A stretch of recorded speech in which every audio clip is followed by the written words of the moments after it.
There is no ASMR. It's just ASS. That's all you get when you come this way without a single R, dude. Like, it's just nice try, A for effort, but like that's what I thought. On the Mascot's part. I just don't have it. I can't do it. I got no BB, no ASMR. I got nothing. I got 1, 2, 3. That's all I got. That's what I do. We'll leave it up. Can you hear me on this one? I can hear you on that one, yeah. Switch to this one then. All right, let's try this. All right, we're gonna do a quick switch. Yeah. It's a lot easier to grab. That's a big yell of it. My close up, Mr. Yager. Now we've got to figure out how to get all of us in the picture. We'll just have to. The same ball as like the canister company, right? Well, like well, and you know and you know like what the commentators call it, right? The ball arena. We call it the sack. Get the hell out of here! No, I swear to God, yeah, we call it the sack. I swear to God. All right, I'm done. That's it. Yeah. End the show, Johnny. Go raid somebody. We're good. We call, I On aircraft last week. And I'm glad. I was gonna say, I'm glad Coastal gave that lady his 2 inches worth. I mean, 2 cents worth. I'm sorry. You got Marky bad. I love it. No, that lady, like, she wasn't even discreet about it. No, you can ask John. She, like, literally leaned over John's shoulder and looked at my phone.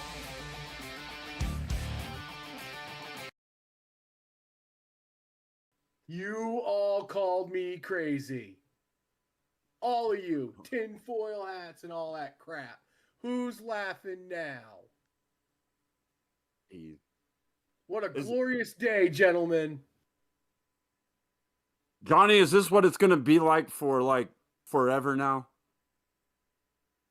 You all told me it wasn't going to happen. You just got to believe.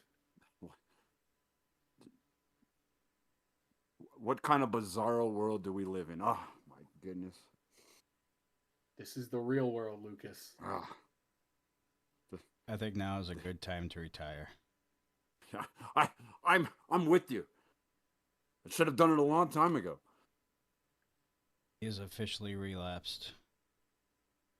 It's not a relapse, man. It's fate. The stars have aligned.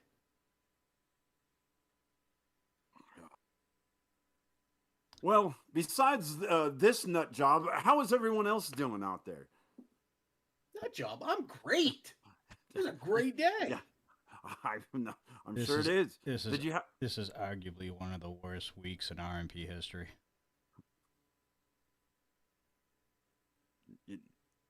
I don't know if I'd go that far, but I'm going that definitely far. Johnny, how would you say that? This is the light at the end of the tunnel, man. This is the bright light that's going to block out the sea of orange crap.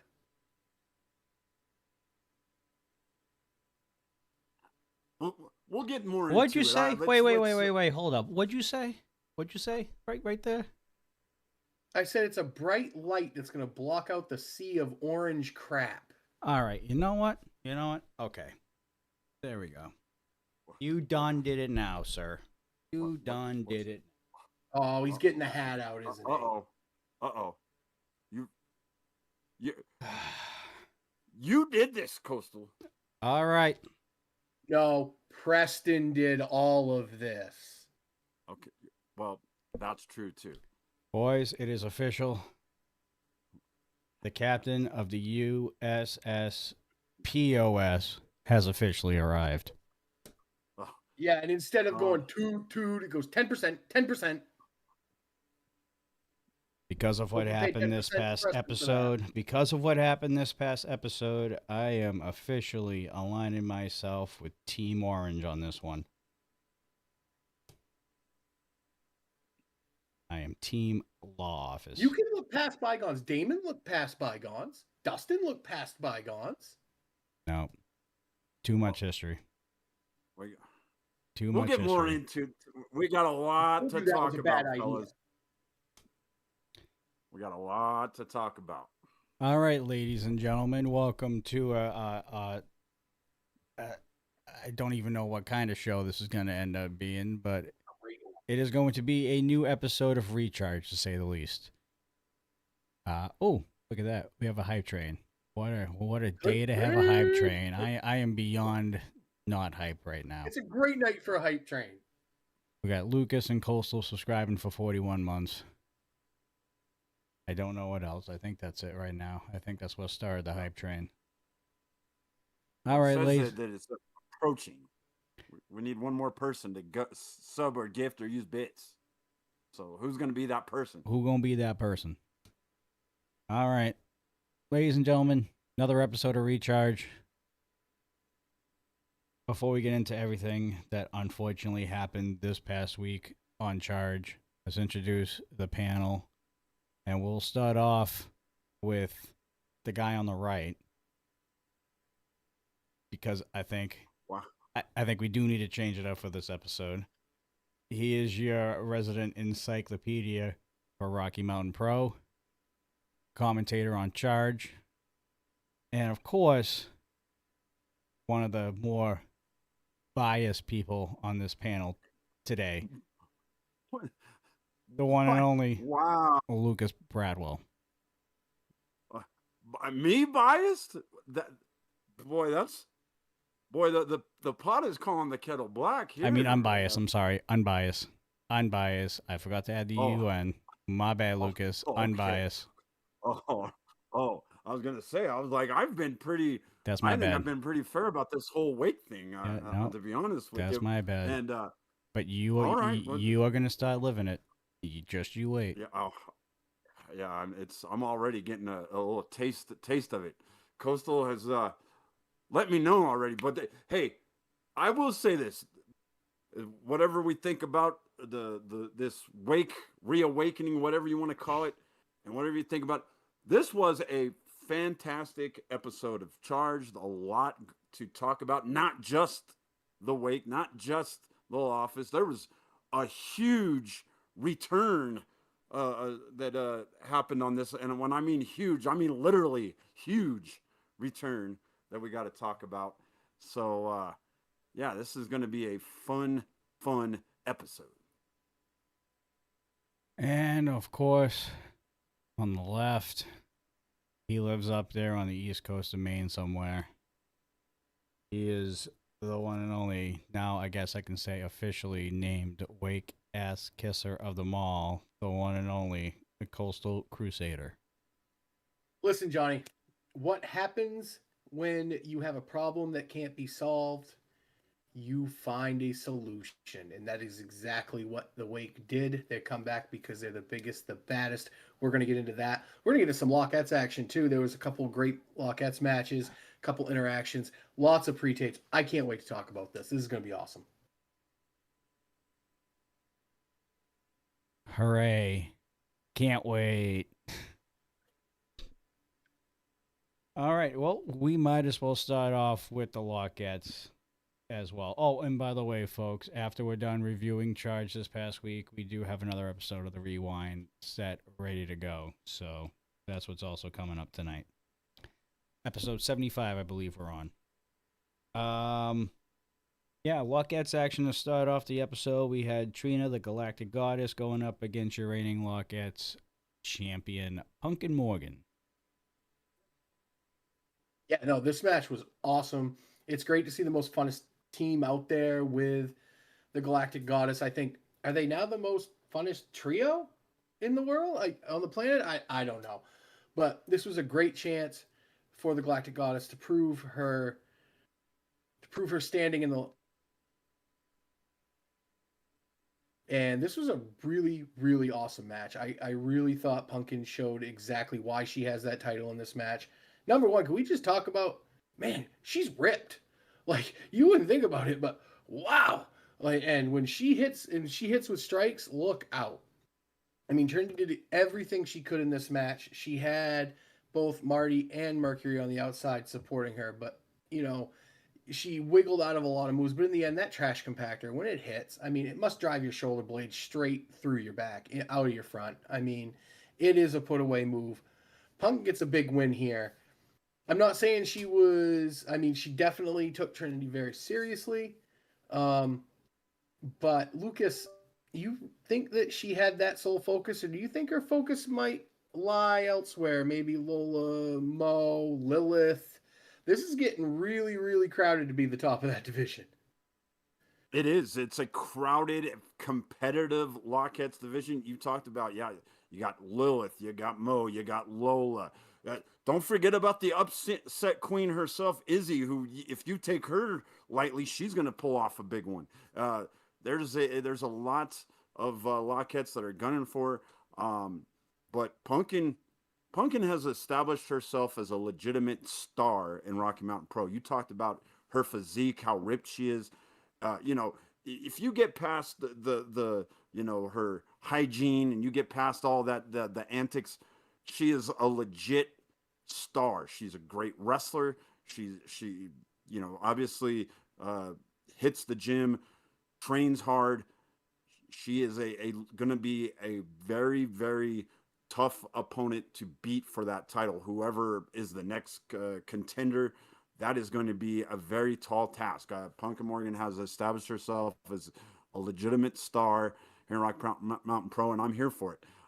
You're right. It was great to see the most funnest tag team. Maybe they're the most funnest tag team in the galaxy now. Now that they've got the Galactic Goddess, she's hanging out with them. Maybe in the whole solar system. I thought the hat looked really good on Yaden. So, I think that's going to be a great partnership for Trina moving forward. I think that it'll benefit her to learn from two great veterans like Mercury Yaden and Marty Casaus. I think that she continues to stay by their side and kind of learn from them. I think it's going to benefit her tremendously moving forward. So, yeah, overall, this was a great way to start Charged Up, and a good title defense from Pumpkin. Oh, we got ourselves quite a bit of chats going on here. We actually have the disputed Lockettes champion in the house, Lola Yara, as well. No, that was a thing. I think she has a point. To an extent. You keep driving that boat, bud. Oh, we're honking all the way down the 10%. USS Orange. I tell you. All right. Let's see. Who else do we have in here? New faces too. Thank you for watching, everybody. Especially all the new faces that have tuned in tonight. Greatly appreciate you guys. Crystal, Trina hit that tarantula was so cool. That was cool. She almost turned that from a submission to like a power slam almost, but reversed. Like, that was the coolest way I've seen anybody get out of the tarantula. All right, we got Brian over there on YouTube saying Kaden Koyama for RMP champion. Hopefully that doesn't happen anytime soon. And then we have Brian saying Lola, I'm down for that. Lola, the best Lockettes champion. That's disputed. Mm-hmm. If you get what I'm saying. I kind of have to agree with him on that one. I mean, we've had some pretty good Lockettes champions in the history of RMP. She ain't there yet. Let's see. Mr. Fourth Row, 54 months, subscribe, as well as Yaten, primed for 80 months over on Twitch. Thank you. All right. Moving on here. There was a lot of pre-tapes during this episode, so I kind of had to pick the few that were important going forward. If you want to look at all the pre-tapes, go back and watch last Wednesday's episode of Charge. I would highly recommend it, considering we learned a lot. And it's unfortunate, I think we learned too much this episode, but regardless, let's see, the one point that I've had here is we have an answer from Kevin Koa, your reigning RMP champion, to Remy D's challenge. Koa is a different individual. Like, I thought he was intense before, but he just has a different look in those eyes now that he has gold. It's like something's clicked inside him that's made him even more of a killer. And if I'm Remy right now, this isn't the same Kevin Koa you faced before. This is champion Kevin Koa, and he's on a different level than he was, Lucas. It definitely is. You can tell that he is supremely confident. In fact, he's so confident he has basically kind of made an ultimatum to the tortured souls, to Jason Bravo and Mont Vito. You know, if you want to hang with me, you got to get gold, or you're not going to be by my side. So he's doing this all by himself as well, and he seemed like he gladly accepts the challenge of Remy D. So it looks like we are going to have Remy D versus Kevin Koa at No Thanksgiving, guys. You made a great point. This is not the same Kevin Koa at Milestone that Remy D defeated. It seems like he's on a different level, a different playing field right now. Remy is going to have to maybe level up as well. I think we're going to need to see more beast like we saw at Supercharged in order for Remy to walk out as the Rocky Mountain Pro champion. All right. Let's go into the next contest here. And I know I have some upset people in chat. I can already kind of see. I see a Caden pretty upset with a couple of my comments already. But you know what? Is that dog barking? Oh, that's the whatever she's doing. Yeah, no, I mean you guys don't need to join up. I mean, come on now, you guys can handle the law office by yourself, but you guys decided to align yourself at the end, and I cannot support that. So I am very much bleeding orange for the foreseeable future. LDL, which is too long, didn't listen. Johnny hates greatness. Hashtag Johnny hates greatness. No, too much history there, dude. So let me bring some levity. Let me bring some common sense to this discussion. We're going to discuss it more as the show goes on. But yeah, make it brief. Here's the trepidation is what I have. I have trepidation. I have worry. I have concern over what the Wake will be, because we know what they are capable of. We saw what they did, and their power got out of hand the first time. What is to stop them this time? Sure, they say all the right things, but we know what power does. Absolute power corrupts absolutely. And that's what we could have on the horizon. Johnny, I think, has great concern. And now I don't agree with his, back in law office, because I think they're in the same boat. I think if they get too much power, they're going to be just as bad. So, and what is the lesser of the two evils is kind of where I'm going, and I think the lesser of the two evils is the law office at this point, because we already have a history with the Wake for multiple years not too long ago, and the law office is just kind of starting their thing right now. You guys call it absolute power. I call it stability. This place hasn't been stable since the Wake broke up. Let's get some stability. Oh my God. Oh my God. Your idea of stability was, this is what I'm talking about, Russian. Lucas. What was the Soviet Union stable as well? I mean, people said that was stable. Is that what you want? You're saying we didn't have all of this, weird stuff going on. We didn't have people kidnapping people. Yeah, we had a group just absolutely dominate and destroy and do whatever the hell they want, regardless of who was in their way or what it was. We saw, during that time, we saw innocent people get beat up too, and pretty much lose their careers. Literally. That's what Preston wants too. What's worse, the devil you don't know or the devil you do? I don't think Preston's caring about ending careers. I think he's just caring about money and taking titles. Yeah. But he doesn't care how he does it, Johnny. That's the thing. I haven't seen anybody's career ended yet from the law office. We've seen it happen multiple times with the Wake over the 2.5 years they they were tried together. to end Johnny Casanova's career.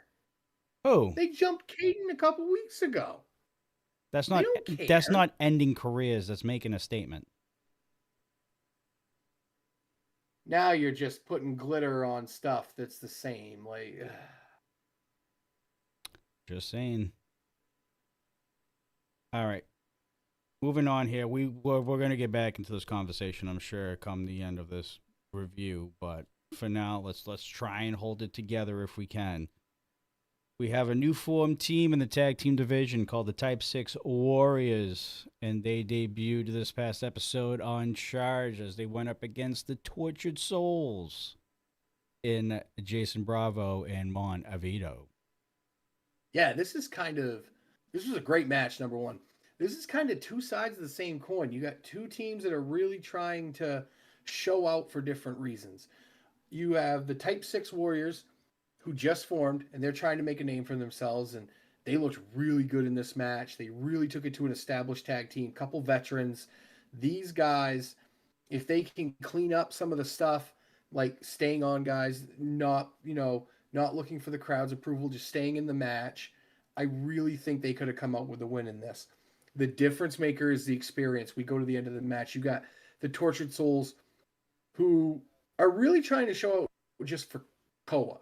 Like, they understand what they've built is working, and now there's a way that it could all, the house of cards could fall apart. So they are really looking to go get gold, and this was a good way to establish that trajectory because they picked up a big win. They really got taken to their limit. Bravo. Let's talk about how Bravo went from the leader of the Tortured Souls. Now he's just trying to keep it all together, and he's really trying to impress Kevin Koa. Did you guys notice? No t-shirt. And did you guys notice that the gear looked a lot like Koa's gear? I'm telling you, I think Bravo's really trying to squeeze as hard as he can to hold on to this. But sometimes when you squeeze really hard, it all slips through your fingers. But it didn't tonight.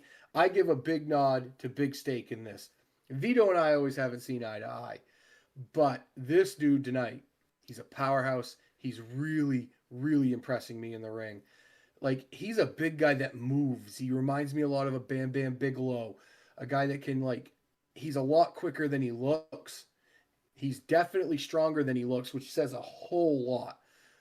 I mean, a couple of those slams, that sidewalk slam, oh my God, I can't imagine the force of not only hitting the ring, but then having a man the size of Vito land on top of your sternum, too. I mean, I don't know how that's not a finishing maneuver right there. But what he did in this match to help them get the win was a veteran move. He's out there. He's making sure that, the other tag, he can't get in to break up the pin. We get Bravo, who hits the net breaker. They get a big win. Lucas, how far up the division in this very crowded tag team division was getting crowded now, more crowded as it will. How far does this jump them up? I think it jumps them up quite a bit. I think it puts them in that category with a team like Most Funnest Tag Team, like your new starting lineup, and with probably Pretty City Express. I think it puts them up, and those to me are your top four contenders right now. And then you've got you got a lot of these up and coming tag teams like the Reckless and now Type 6 Warriors. I think those teams are still trying to kind of establish themselves. But I think you give the Type 6 Warriors some time to gel, some time to really catch people off guard. They can maybe make a splash, much like the Reckless did, a few months ago. I think Type 6 Warriors have the potential to be a very special tag team. Let's see them kind of get a little bit of cohesion, a little bit of teamwork going, and man, yeah, you're right. This is going to be a very crowded tag team division. Oh, Lucas, you just got my tag team senses tingling when you said Reckless versus Type 6 Warriors. Yes, please. I would love to watch that. Yeah. Yes. All right. Moving on here. Oh. We haven't seen Lipto in a few weeks since he made his return, and he's already winning championship matches. You think he's earned a title shot? I'll let you go ahead, Lucas. You know Lipto much better than we do, so what's he thinking? Well, he gave Caden a great match a few months ago less than a couple months ago at Shocktober, the pre-show, when he made his surprise return. He's been pretty darn good since returning. I think that he's, definitely one of those guys that could be in line for a title shot, whether it be a rematch against Caden or possibly the Ignition Championship against Dylan Anderson. I don't think right now he's done quite enough yet to put himself in that R&P championship. Maybe he's got his eyes set on the NRW championship, that would be very interesting. Him versus Casanova. I think he's in that conversation. He's that caliber of a wrestler to make himself a championship wrestler. I would like to see a little bit more. He still hasn't had a bunch of matches since returning. I'd like to see a little bit more before I really would put him in that top class. So, but let's see. I think he's definitely got an argument. I think right now there's just a lot of other guys that also have that same argument. Yeah, no, go ahead. Oh, go ahead.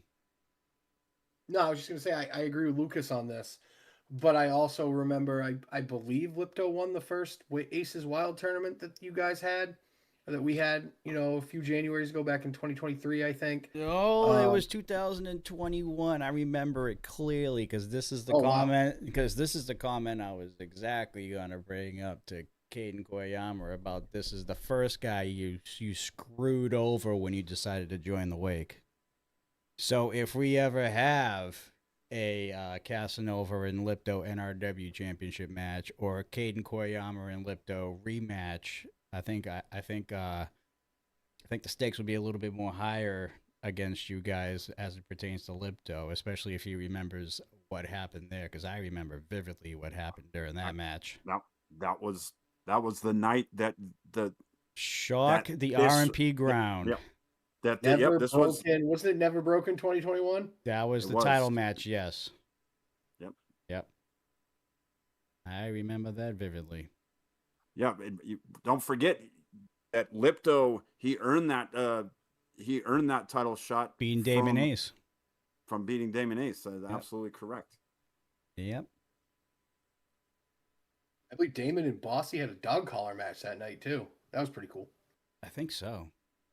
Yeah, I believe that was the. Was it for the charge title? I think. Yeah, it was the night Damon won the charge championship. Yeah. And if you subscribe at the pay-per-view level, you can watch that match too over on YouTube. All right.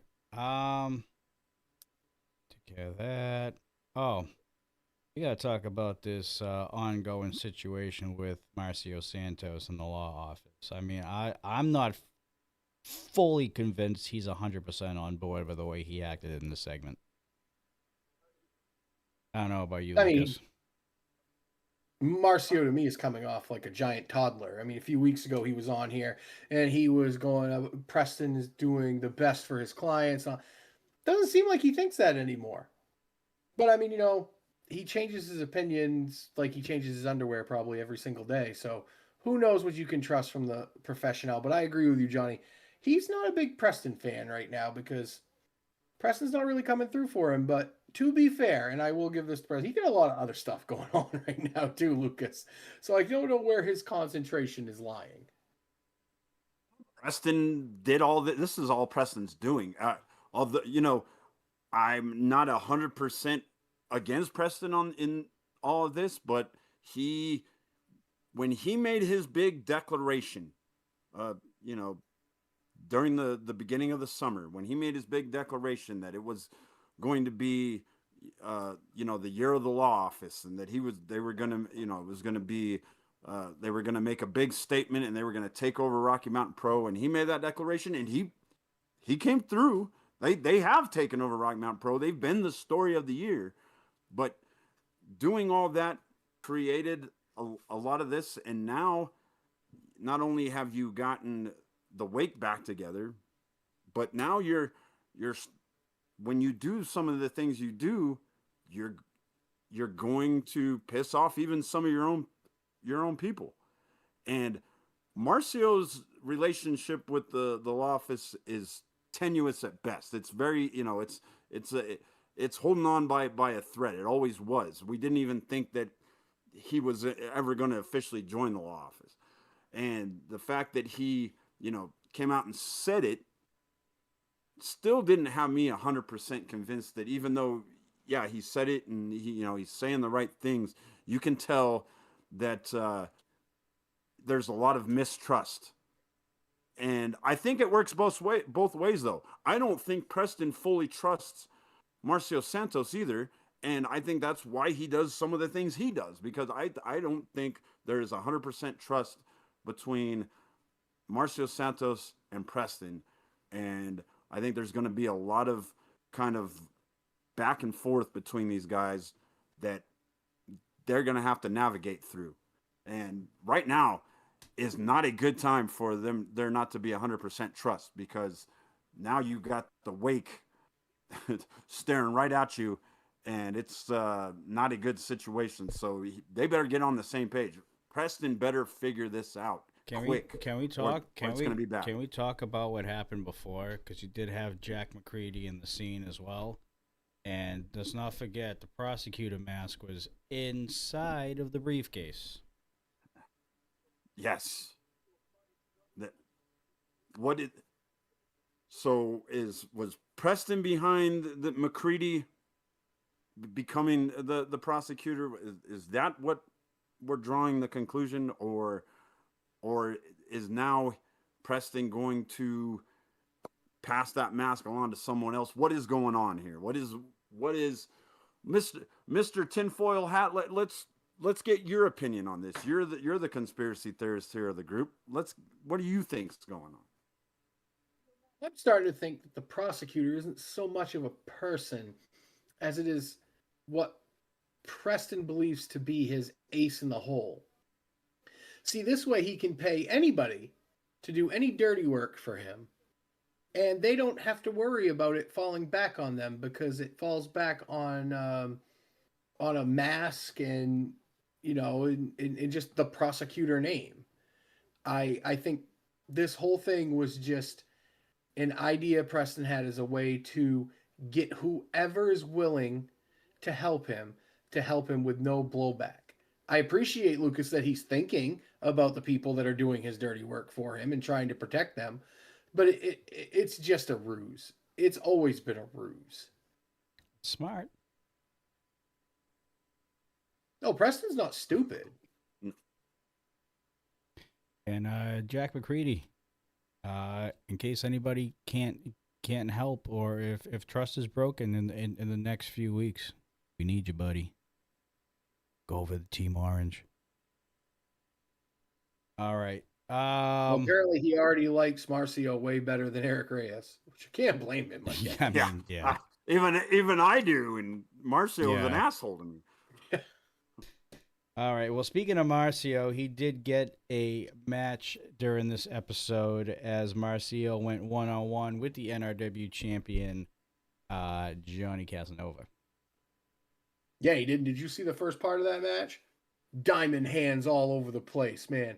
Casanova can throw hands, and can we give it up, Johnny Casanova? Look how much size he's giving up. It wasn't even a title match. He could have said, no, I'm only going to defend. No. He goes out there because he has a statement to make. He's got brother on commentary, and I give it up to Caden.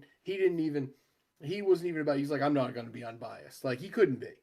And this match turns into an all-out brawl. And I mean brawl. These guys are outside. There's guardrails involved. I mean, look, just take a look at the end of the match here. After these two beat the heck out of each other, they weren't done. You got Marcio, you got the whole locker room trying to separate these guys. Lucas, this is a war.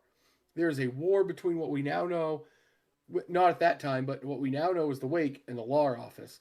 And it's coming to a head. It's going to explode. This was a small taste of what's coming.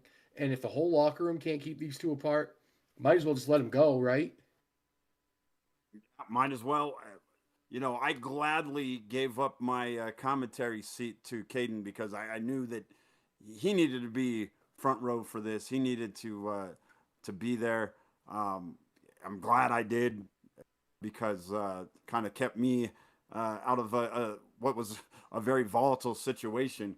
But I would say this, that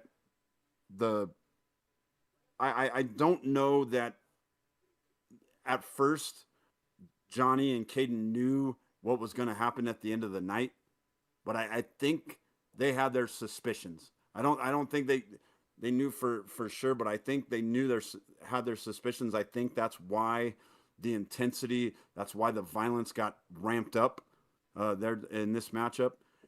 And I think that this match kind of is what led to what we saw at the end. That was just kind of a precursor to what ultimately ended up dissolving at the end of the night. So, yeah, this is a good preview of what I think will happen during this whole rivalry. It's just going to be nothing but fighting and brawling and beating the hell out of one another until you hurt the other side. I don't think either side's going to give up until they permanently injure one another, and that's I think that's where the path is leading to.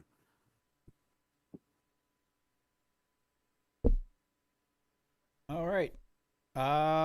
Before we get into the main event and probably the main goddamn vocal point of this conversation that we're about to have here, we got to touch up on a backstage interview that we had with Morgan Pumpernickel with Hunter Gray. So it looks like Hunter Gray, from the conversations that Morgan had, that, I mean, kind of varied, given the vocabulary that we heard throughout the course of the conversation. It seems like Hunter Gray is looking for any title. I don't think it matters to him. He just wants singles gold no matter what. Hunter is hunting gold. And he made that very clear. He made it very clear that no one is safe if you are being hunted by Hunter Gray, which I don't ever want to be, because Hunter Gray's a scary man. Like, he has an incredible sense of smell, because he noticed that. I don't know who this Morgan Pumpernickel is, but apparently Hunter did, because he said that they smelt familiar. So, I mean, long story short, Hunter Gray is coming for you if you have gold. So now you need to have eyes in the back of your head, not only for all these factions that are coming after you, but a giant that lives in the woods that carries the bones of the fallen is coming after you. Lucas, what do you think is, and what do you think about this new reporter? I think Morgan was pretty good. Morgan Pumpernickel, really? We're gonna pretend we don't know who Morgan Pumpernickel is. Is that what we're gonna do? I've never met Morgan Pumpernickel. Lucas, it's okay to cross battle lines, buddy. It's okay. Dear Lord. He has already got orange on. I can see it under his jacket. Yes, he does. I was just going to make a comment about that, but I was going to hold it off to the last segment. No, we know who Morgan Pumpernickel is. Let's not act like what is going on in this crazy world of Rocky Mountain Pro. We got the Wake coming back together. I mean, it's going to be the apocalypse. We got another person that thinks they're a reporter. I mean, you could smell who Morgan Pumpernickel was, couldn't you? Come on, this is what are we doing? Very hard to smell from 2,000 miles away, Lucas. I'm not gonna lie. Not if it is who we all know it. I know it is, but let's talk about. If you're that worried about it, how come you're still on commentary, dude? Because somebody's got to keep Tony in line. I mean, look at Tony. Tony's been doing okay. Can we talk about how Tony was absolutely verbally manhandled by Marcio and made to stand up and applaud? Like, he's not doing okay. Well, better him than me. But let's talk about Hunter Gray though. He still wants gold, and if he's going to get it one way or the other, that's my personal opinion. To me, Hunter Gray is too much of a force to eventually not get some gold here in Rocky Mountain Pro. So who's it going to be? For me, I would love to see him get a hold of that so-called patriot Dylan Anderson and get the Ignition Championship. I'd like to see that. You on that? Morgan Pumpernickel. Oh, will you stop? Will you stop? You could have easily solved this whole entire backstage correspondent issue if you just did your job before you were on commentating. Are you what? Doing my job before I was on commentating? Yeah. I'm the one who broke almost all the big stories this year. So don't give me that crap. And you also left. Broke all the news. You can't even say that because half the stories were broken by other people other than you, Lucas, aka Anaya and Slade. What stories did Anaya break? What is he? There's some Waffle House fight that he got. Anaya just has to go. Anaya just has to go backstage with his phone and does this, and he captures everything that's going on backstage. He needs to stay away from scooters. Well, yeah, that's not journalism. That's called that. That's just called it's voyeurism. Not having anything better to do. Exactly, voyeurism. And he did a good job doing it because he caught the stories. He caught C-Rex getting suspended. You weren't there when that happened. Well, whoop-de-doo. Where's the C-Rex been? Yeah, we have a commentary and doing a very good job on commentary, if you ask me. I agree, Lucas. God. Love you too, Lola.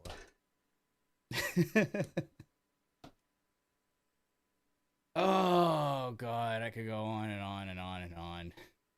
But unfortunately, we have a last segment to talk about in this episode, and it involves Dylan Anderson going up against Damon Ace, which, by the way, by the record books, that is one win to Dylan Anderson in the law office, no matter which way you put it.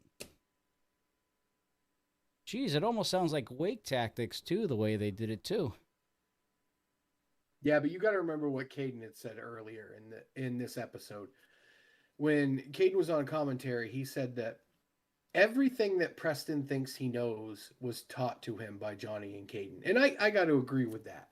And you make a great point right there, Johnny. Wait, hold up, Coastal. My apologies. Two Dame is complaining about the two stories that Two Dame supposedly broke.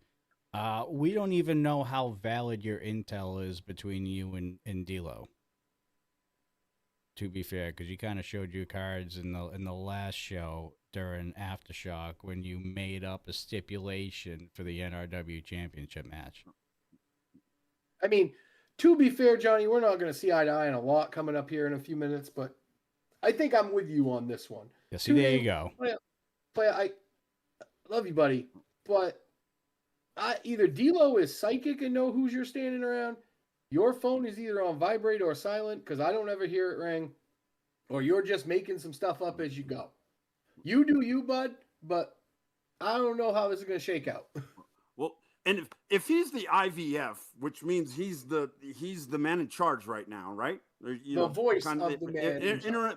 But he's the interim voice. So, but isn't that state-run media? If he's still reporting on that, that's like, that's some Kim Jong-il stuff, kind of, getting stuff fed whatever you want to be fed to you, right?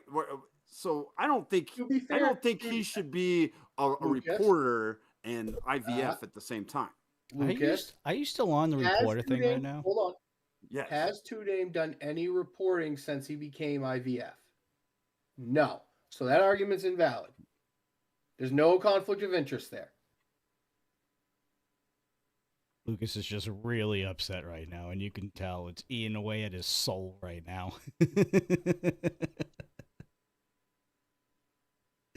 It's okay, buddy. You still got Kevin. Two Dame, we ain't saying you're lying. We're just saying that sometimes you might stretch things a little bit.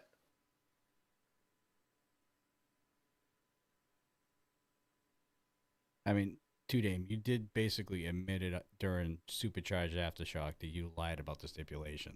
So that right there. But I liked it. Don't get me wrong. That was a great Yeah, God bless you for that. I mean, that was the greatest thing ever. So, your credibility is iffy right now, bud, to be honest. Oh, and Crystal, I saw a few comments a while back, and I meant to respond to that, but I didn't. You talking about the screw job from Never Broken on Lipto? That was Never Broken of 2021. You can search it on the channel, and it should pop up. There was a definite screw job during that one. All right. Just like the ending of the main event was an absolute screw job. I mean, this was an amazing match.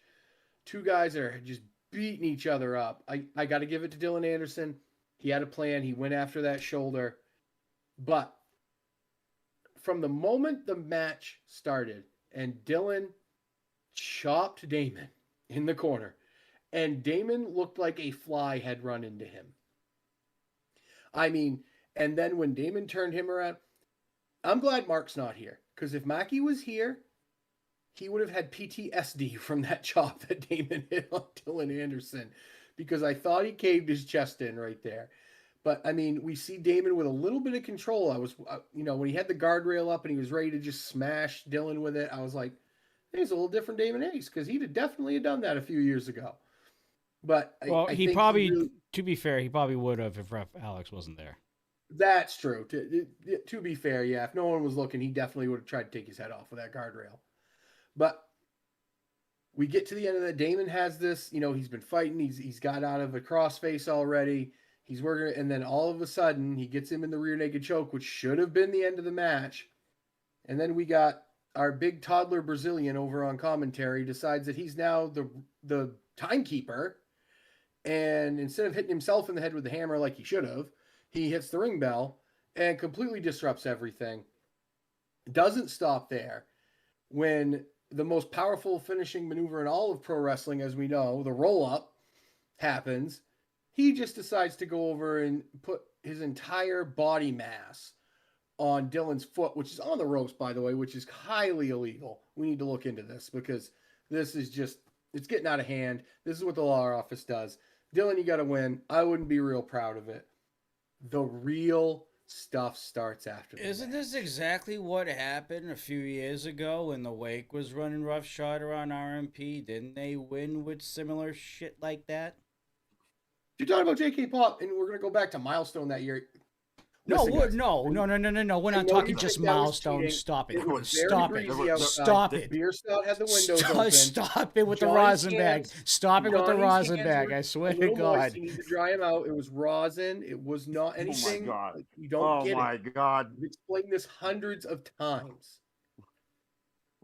Oh my God. So when we get to the after effects, Preston is on cloud 9. He is on the penthouse level of everything. As he should. And he goes in and he thinks. Oh, go ahead. No, as he should. He got a win over Damon Ace again for like the second or third time. He did, and then he quickly outgrew his britches because he demands that Damon join the law office. And he tells him it's his last chance, and they're all surrounding him. And before the absolute unthinkable happens, and it wasn't going to happen, the Wake shows up. And all I can say, Preston, is I really hope you have great insurance. And I really hope that you finally embrace the name we've been calling you forever. Because from here on out, when Damon grabbed you by the neck, your name went from Preston Oblinier Skidmore Skidmore to PHS, which is Preston has skid marks, because you crapped your pants, buddy. And you know what? Truth be told, I think anybody in that instance would, because a certified monster had you by the collar, and he made it real clear to the entire law office. They're coming for you. Johnny's coming.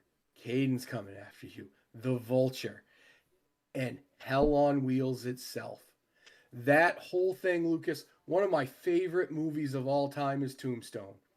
And that had all the vibes of Damon Ace looking like Wyatt Earp and saying, you called down the thunder, Preston. Now you have to deal with it.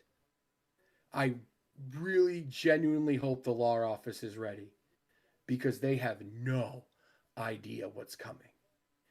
It's all the monsters that you can think of in your head times 100. You have no idea, Preston, what box you've opened. May God help you. Coastal literally went from 6 to midnight during that rant. He did. Literally. But let's bring it back. Let's bring it back down to afternoon though. Let's take it to where we need to be, because there's some few things that we're missing here, like cease and desist wasn't there. Thank you. The Cookie and Eric were not there, and I think things might have went down a little different had they been there, because then the numbers would have been even, and I think things would have been handled a little bit differently by the law office. That's just number one.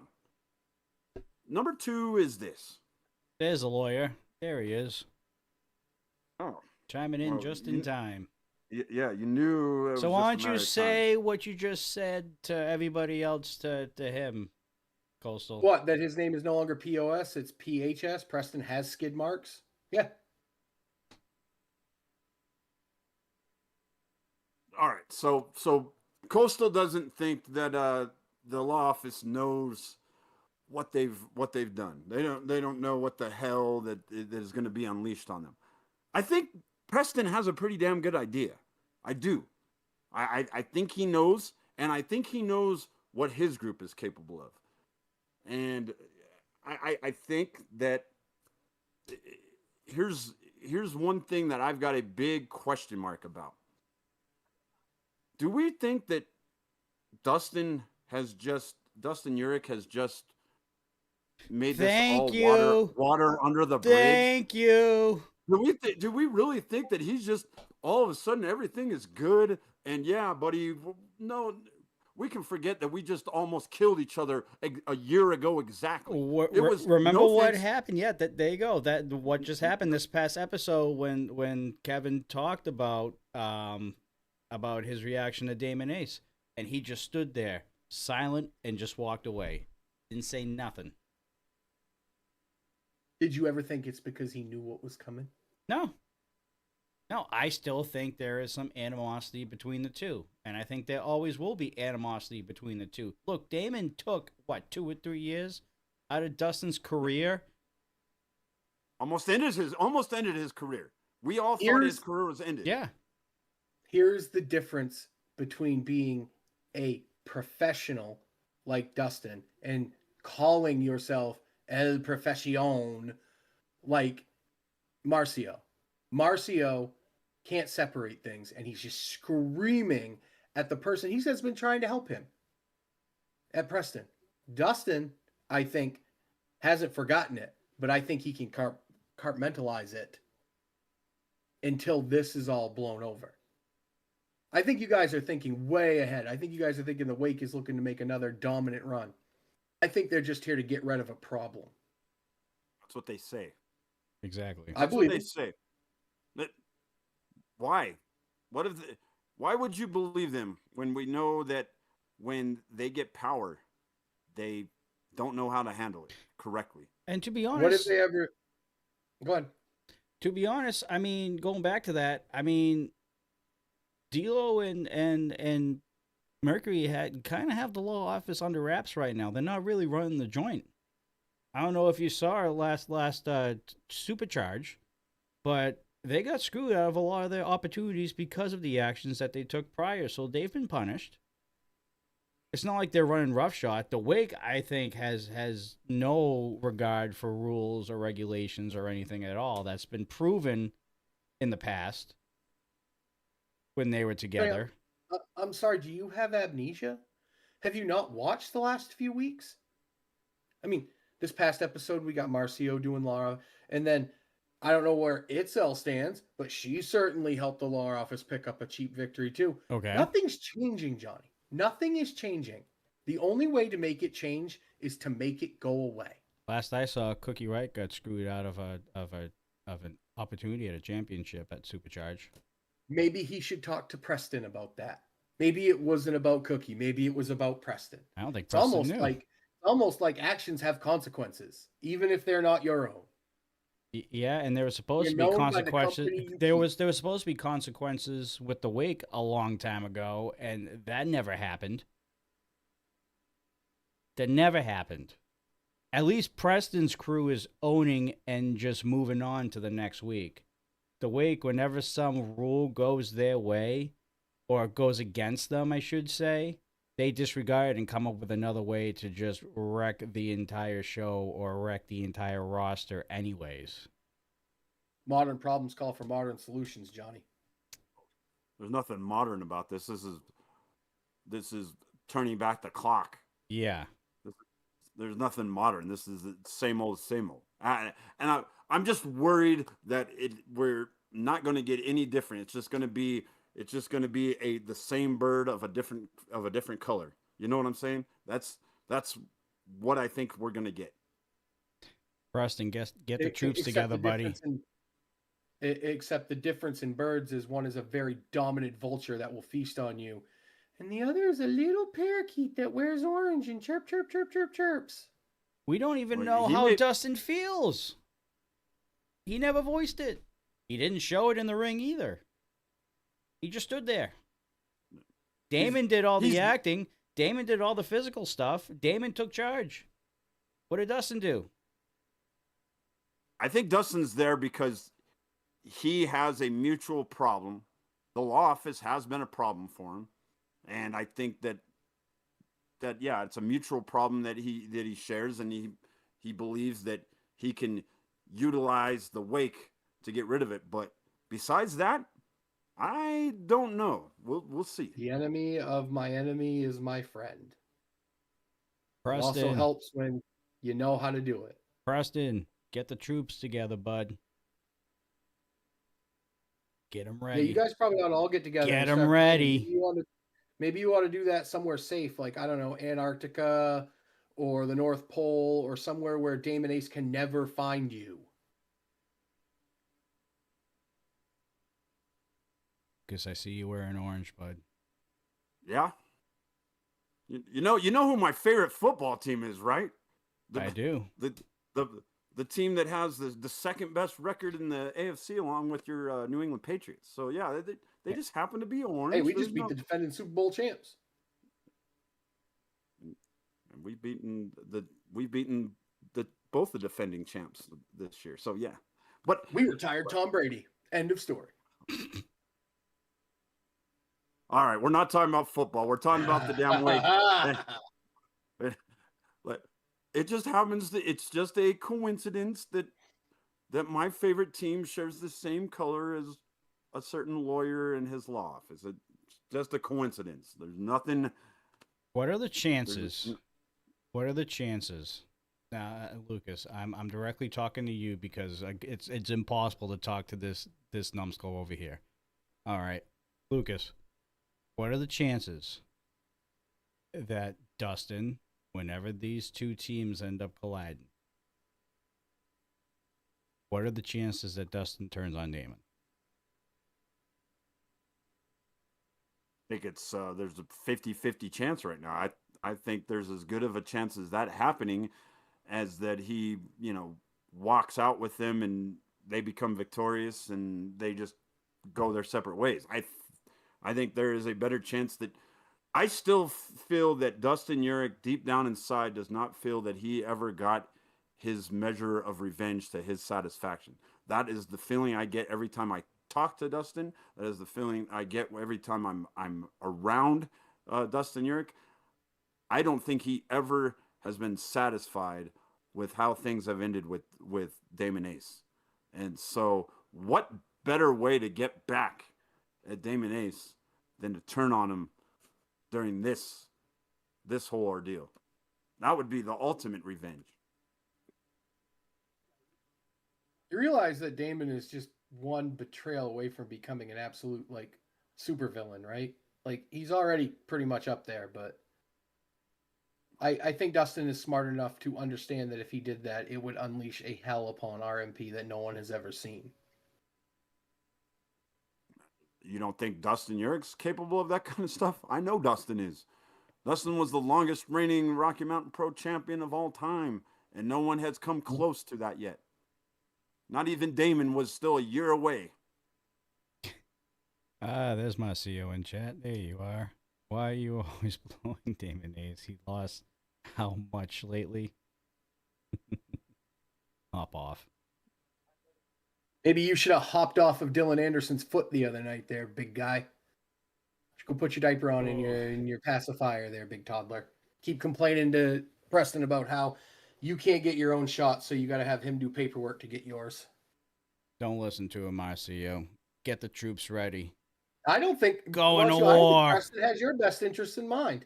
I think he's going to feed you to Damon and not help you. That's what he does. Preston said that he's siding with the future, which is Cookie, Eric, Dylan, Marcio, and Lola. His exact words in chat. Well, if that's the future, I'm siding with the present because there's no gold over there, and there's 2 pieces of gold over on the Wake. Well, that's not true. Dylan Anderson is your Ignition champion, and right now, you bring up Dylan Anderson. Oh, Let's talk about something that I don't know if anybody else picked up on. Maybe I'm just observant. Dylan Anderson is a certified psychopath. We all agree on that, right? Yes. Yeah. Then why did Dylan Anderson look terrified walking away from the ring staring at Damon Ace? That man looked terrified. Well, everyone was terrified. Everyone was shocked at what was happening. I don't think that. I'm just saying, if I saw Dylan Anderson scared of something, I'm running the other way with him. And you should be running away from the Wakely foreman. No, I have no issues with the Wake. I have no reason to be terrified. Dylan has all the reason to be terrified. As does Marcio. As does Cease and Desist. They were outnumbered at that point. You can't blame them for running away. It's 4 They against outnumbered 2. the Wake. They outnumbered Dustin and Johnny and Caden all those times. They outnumbered Damon consistently for weeks. They didn't seem to care. Of course, with the guy with the cowboy hat on is constantly blowing Damon.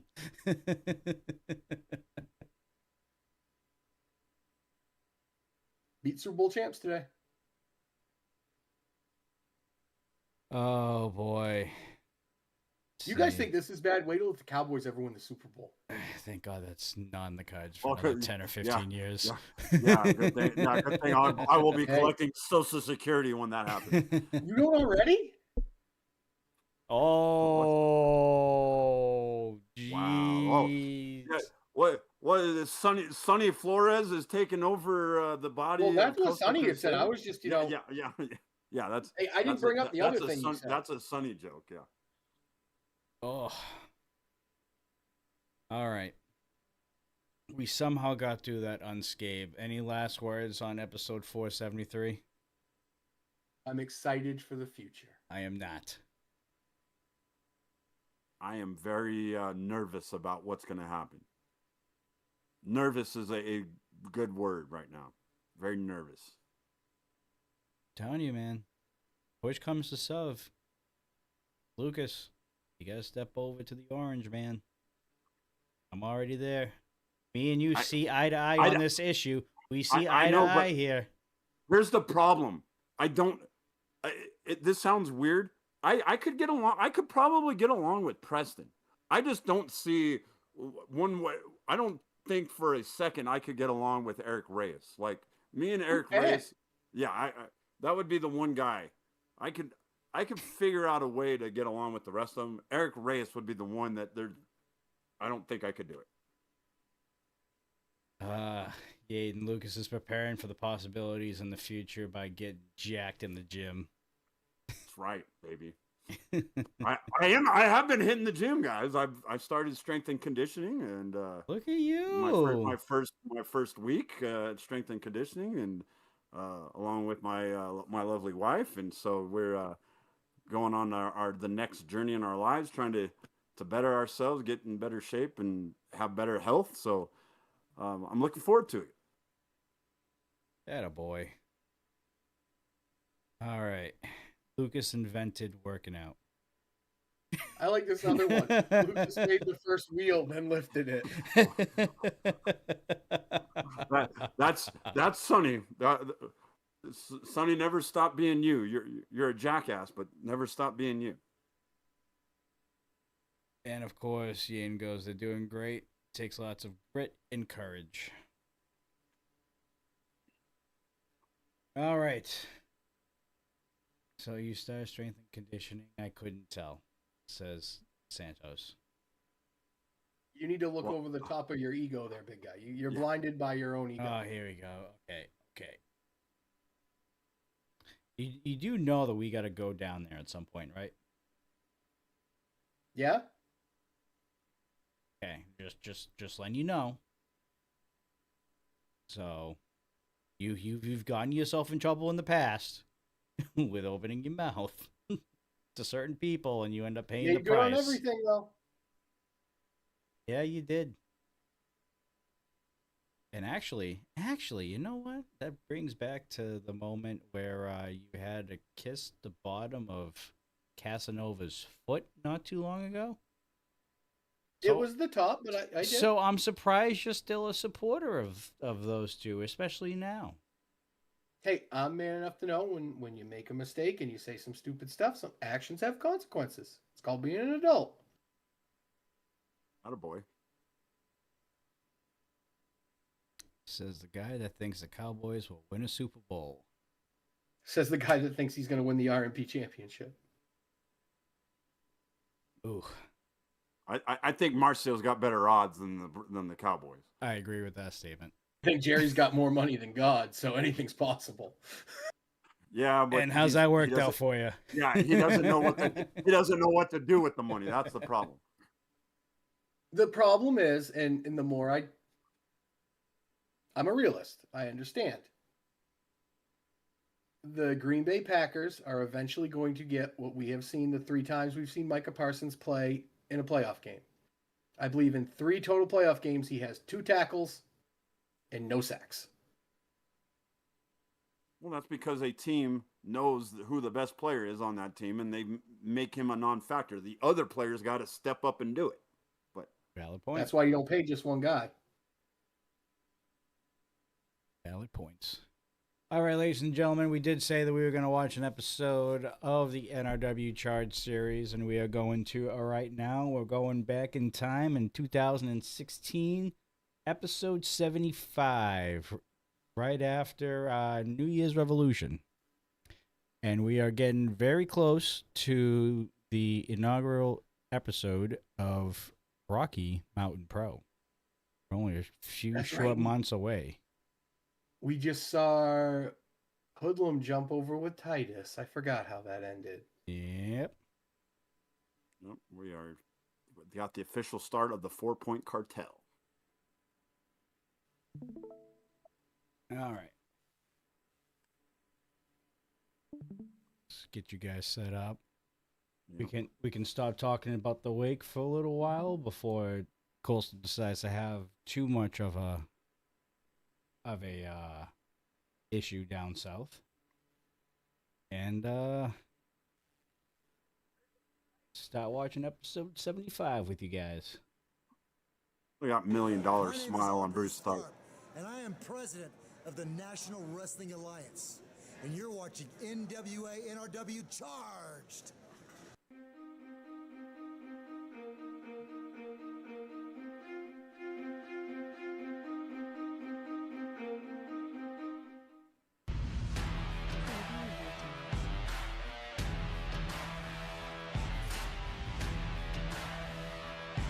Bruce was a good dude. I like Bruce a lot as well.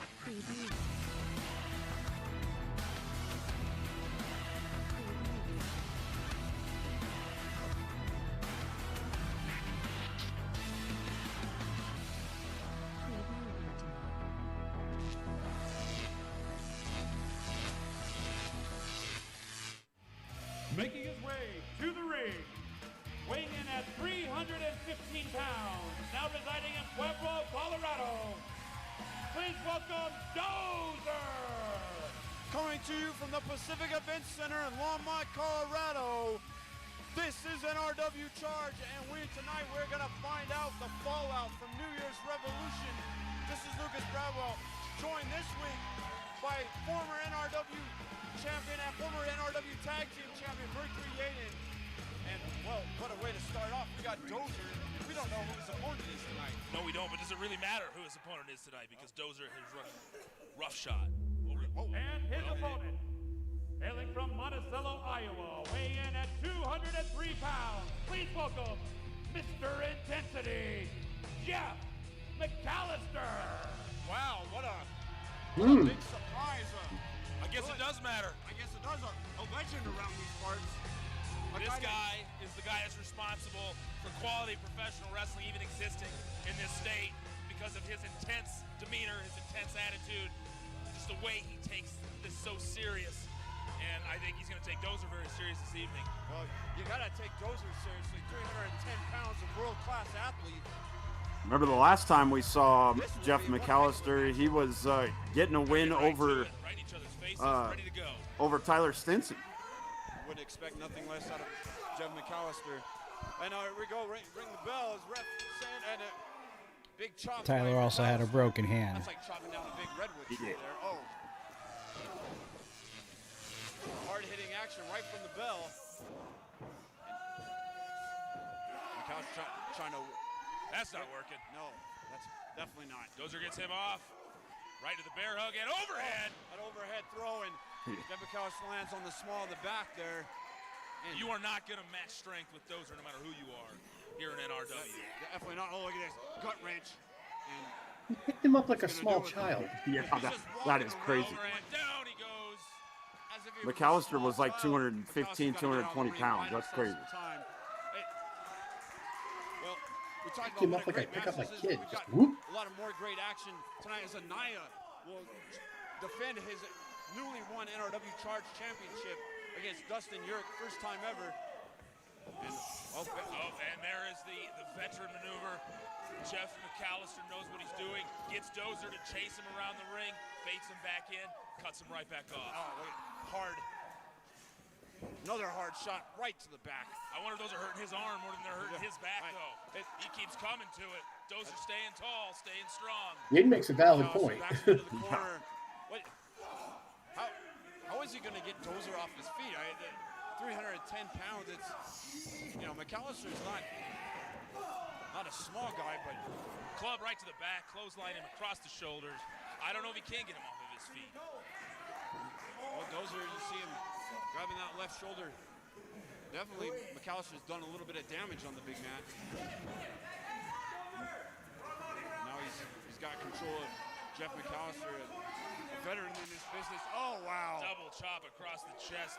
Does not feel good. That will take the wind right out of you. Not just smacking you across the lungs, but just that sting. You can't breathe when you're chopped that hard. It looks like he's going for it again. Oh, another Oh. huge double chop. That's like two frying pans hitting the front of your I have chest. felt the chops of Jeff McAllister. Never felt them from Dozer, and those seem every bit as vicious as anything Jeff has ever thrown. Well, there's definitely a lot more weight behind them. And oh, 3 in a row. it's like we're doing around the world here in the ring. He's gonna get a number 4 here. Going for the four corners. Oh no! And look at that, McAllister grabbing the referee, and There's the everyone great just goes equalizer. over. Yeah. That's what it looked Dozer like with to me. With the mule kick there.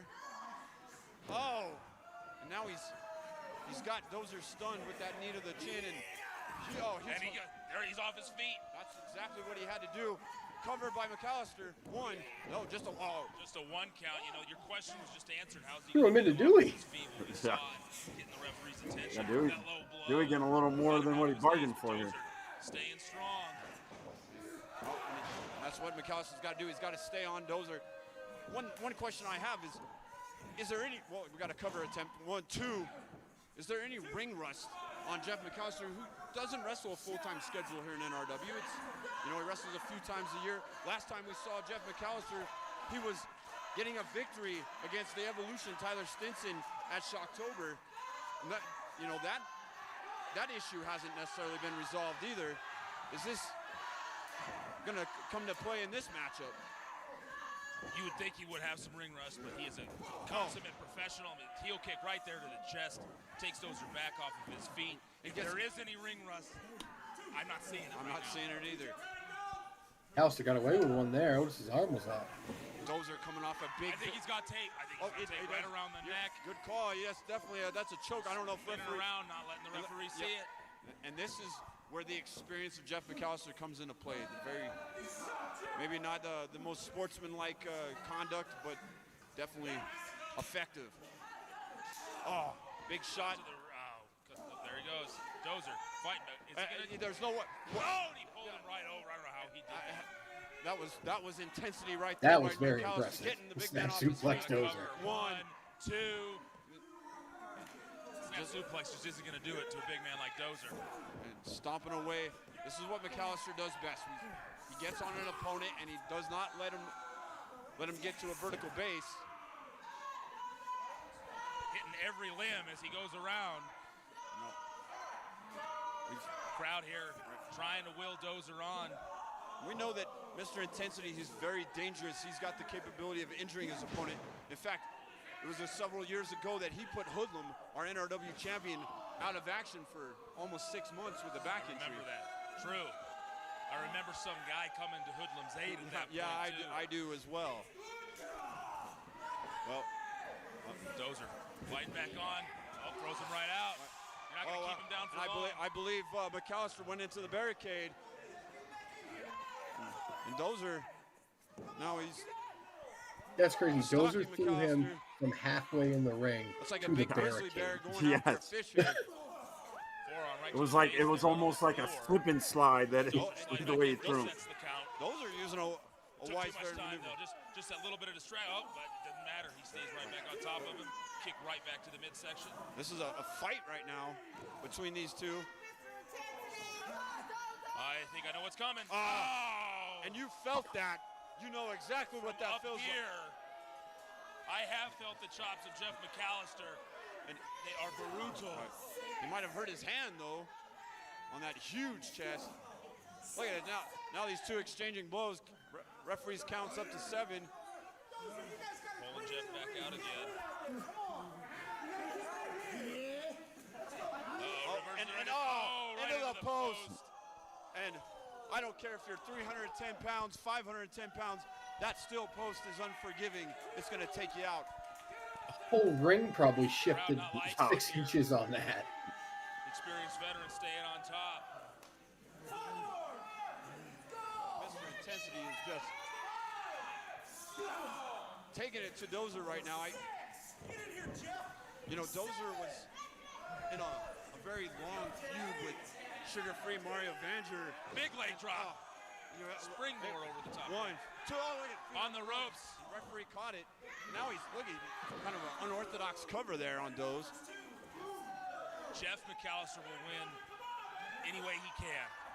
Absolutely. He just attempted it right there, but it didn't work. The ref saw it. An experienced, well-traveled referee like Dewey Larson, that's not going to fly. Absolutely. Only the best talent is here in NRW. That's with the referees, the wrestlers, even the commentators. That's what you'll find each and every week here on NRW Charge. This crowd trying to build Dozer back into it. Fight it in. It seems to have worked. He's got him up and stomach first.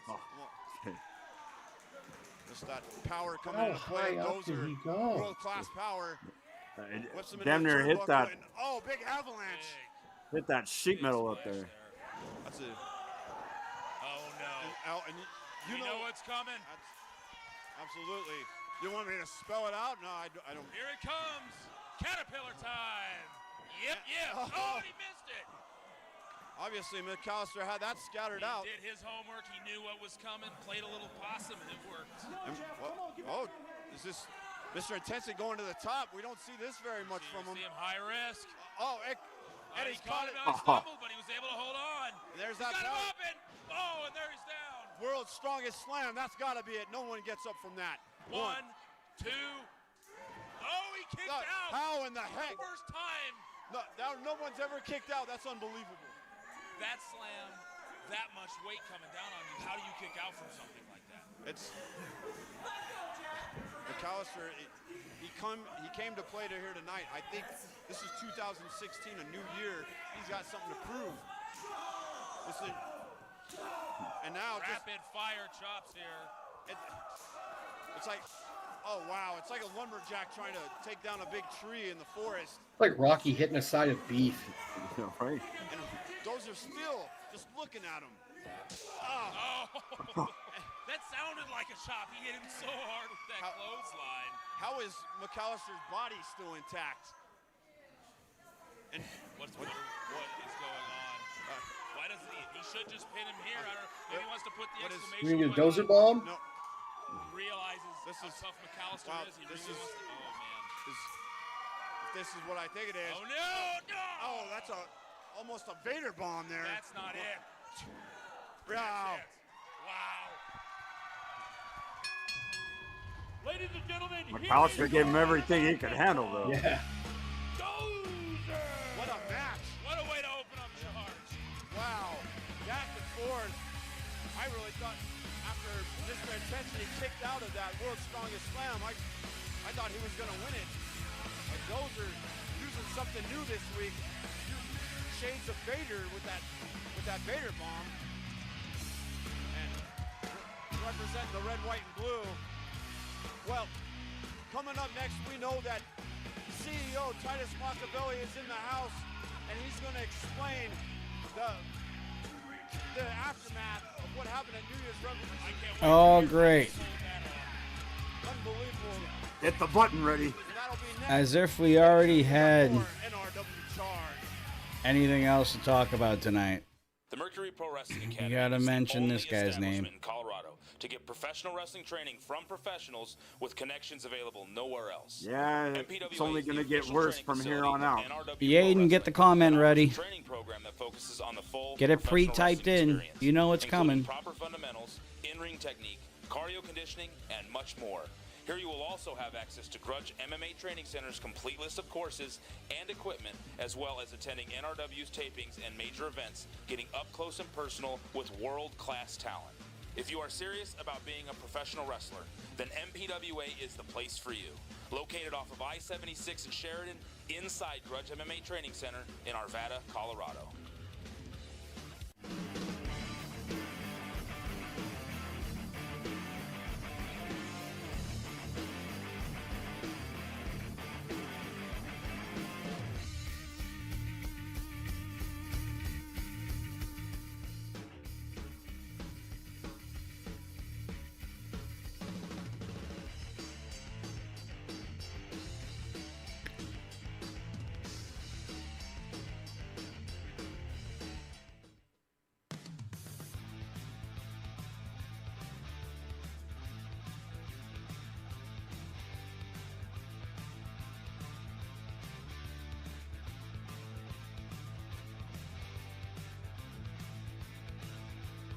I always like this when they used to do still shots of the Yeah. live event from Yeah, I before. thought that was always pretty cool. Yeah. Yeah.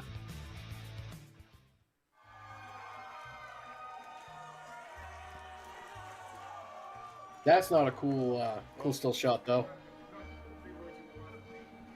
What exactly are we witnessing right now, Mercury Aiden? I have no idea who the 4-point cartel. That makes sense. Why? You beat me to it. And there's our new NRW Charge champion. I never liked that guy. I respected him, but I never liked him. And now I don't even respect him.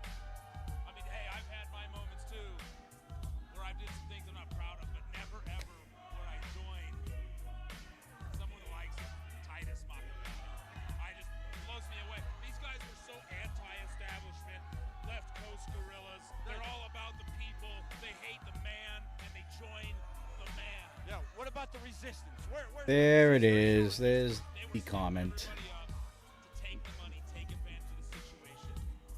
And another big question, where is the NRW champion Hookman? I guess we're going to find out. Yeah, we'll find out now. All right. Shut up. Shut up, I'm talking.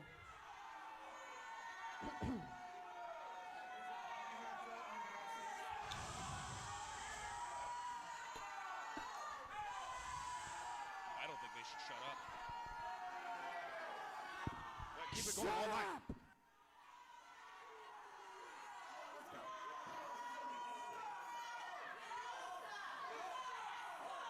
I could watch this all night. I might start chanting with him.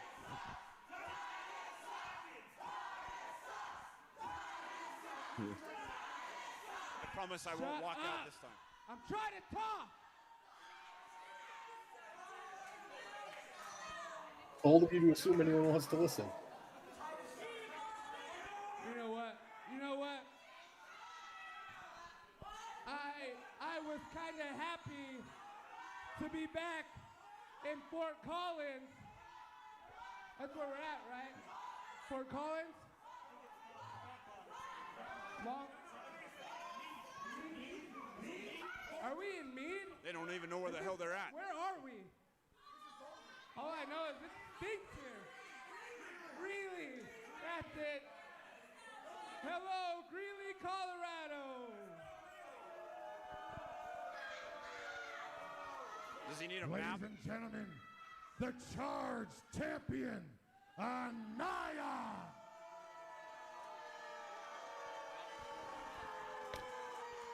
The NRW Tag Team Champions, the Canadian Pitbulls. Not much of a fan favorite. You know, there have been a lot of questions for the last week.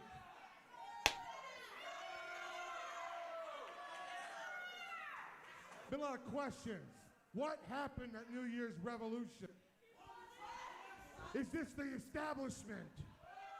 What is all of this? Let me explain to you so you morons can understand. You see, the establishment, well, frankly, it's me. You're thinking of Big Vig, Mr. Fourth Row, Big Vig. The evil genius of professional wrestling, that is me. But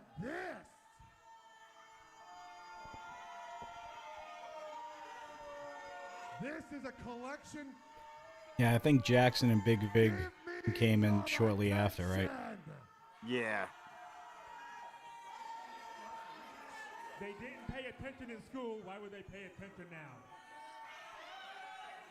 So what you have here is a collection of 3 of the 4 best professional wrestlers in this industry today.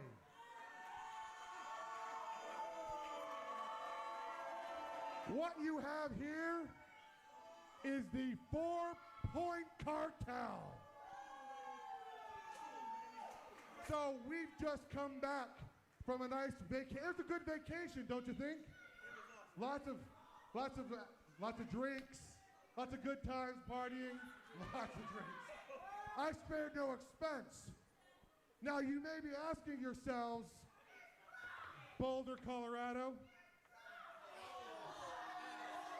where is the leader of the 4-Point Cartel?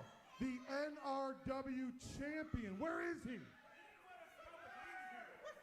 Well, you know, this town smells. So what I did is I gave Hoodlum an additional week of vacation to celebrate his brand new NRW contract. Yeah, that's right. It's official. Hoodlum is re-signed to NRW Pro Wrestling. Of course he is. Of course he is. Why else would he do And that? frankly, you don't deserve to see him anyways. Of course, he's not here this evening. Oh, but it looks like someone else is. Well, I'm always glad to see the evolution of Tyler Stinson, but never more than I am right now. So if history, if I know my history, just recently, the evolution of Tyler Stinson won an opportunity to challenge for the chart title. Am I correct? He sure did. He won a battle royal. I got one problem here. Last weekend in New Year's Revolution, I won that battle royal. And winning that, yeah, I want that. And winning that, I get a shot at that Charge Championship. So I don't I don't see a better place or a better time than right here in Longmont, Colorado. Oh, Mick Foley pop there. Yeah. I'm ready for it. I tell you what, you step in here, we'll make sure we. You want to step up I'm in here. I'm in here. I tell you what, let's not, wait. Let's give the devil his due, guys. This man went into a 12-man battle royal in his rookie year, and yes, Tyler Stinson, you are the #1 contender for the NRW Charge Championship. Wait, Tyler, you are correct. You get a shot at that title. That's what I said. Tonight. I didn't say when.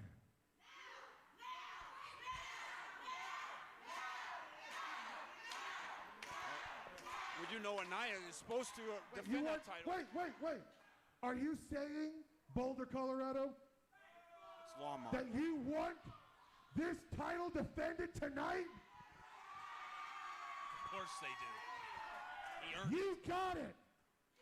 Tonight, uncharged, Anaya will defend the Charge Championship against Dustin Urich. What? Dustin Urich? Did he just say? Oh, wait. Wait a minute. Mr. Stinson, I want you to understand something. You, don't be sad. Don't be sad.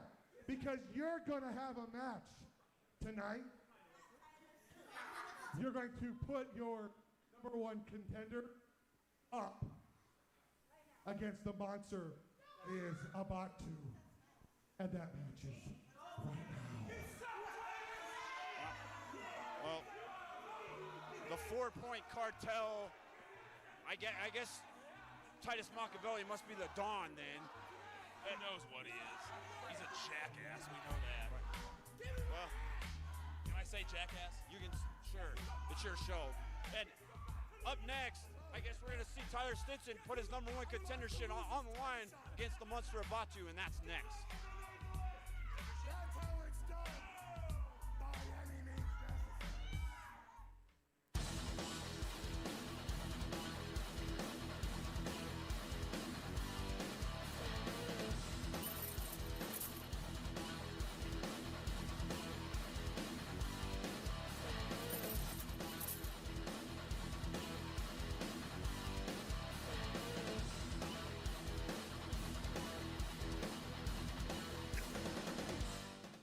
The official NRW Video on Demand Never site broken. is the place to rent or purchase digital copies of NRW major events, past seasons of NRW Weekly Show Charged, and exclusive compilations. Events that feature all your favorite NRW stars, as well as international superstars such as Chavo Guerrero, Al Snow, Christopher Daniels and Frankie Kazarian, ODB, Nikita, and more. Just go to NRWProWrestling.com and the NRW TV section to find your favorite episodes and events.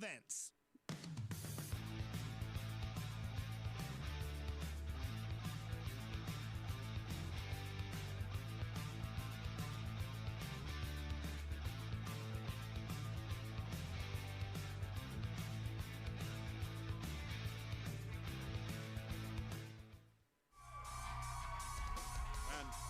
we are back. Tyler Stinson, the Evolution, still in the ring. And he's awaiting his opponent. He's got that #1 contender status on the line. So he wins the Battle Royal to get the #1 contendership, and now he has to defend the #1 contendership. And his opponent. Doesn't make any sense. It makes zero sense. Making his way to the ring, hailing from the Forbidden Valley. Please welcome Batu. And this is a very dangerous individual to be going up against. Abatu, he's very unpredictable, and we saw at New Year's Revolution him and Phoenix kind of having an alliance with the Reign of Insane, going after our resident superheroes. And how Abatu's got himself quite the opportunity to become the #1 contender to the Charge Championship. It's unbelievable. It's unfair. It's ridiculous, but I'm pretty confident Tyler Stinson can take care of business. And even against a monster like Abatu.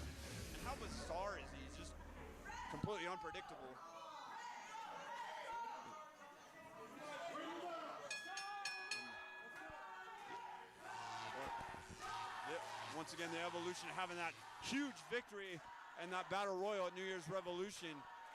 He beat 11 other men. I think he can handle one more. It's just, it's still ridiculous. I can't even believe that he has to do this, but right to the kicks, doing what he knows, that extensive 9-year MMA background comes into play in every match he does. Oh, he was an incredible 30-10 in his career, with 20 of those wins coming by knockout. Oh! Turned inside out, though, by that clothesline. Abatu's got a history himself. Jeez. Well, you know Several years of professional wrestling. He is a monster. Very strong, very unorthodox, very difficult to scout. Are we going to have to see Titus anymore?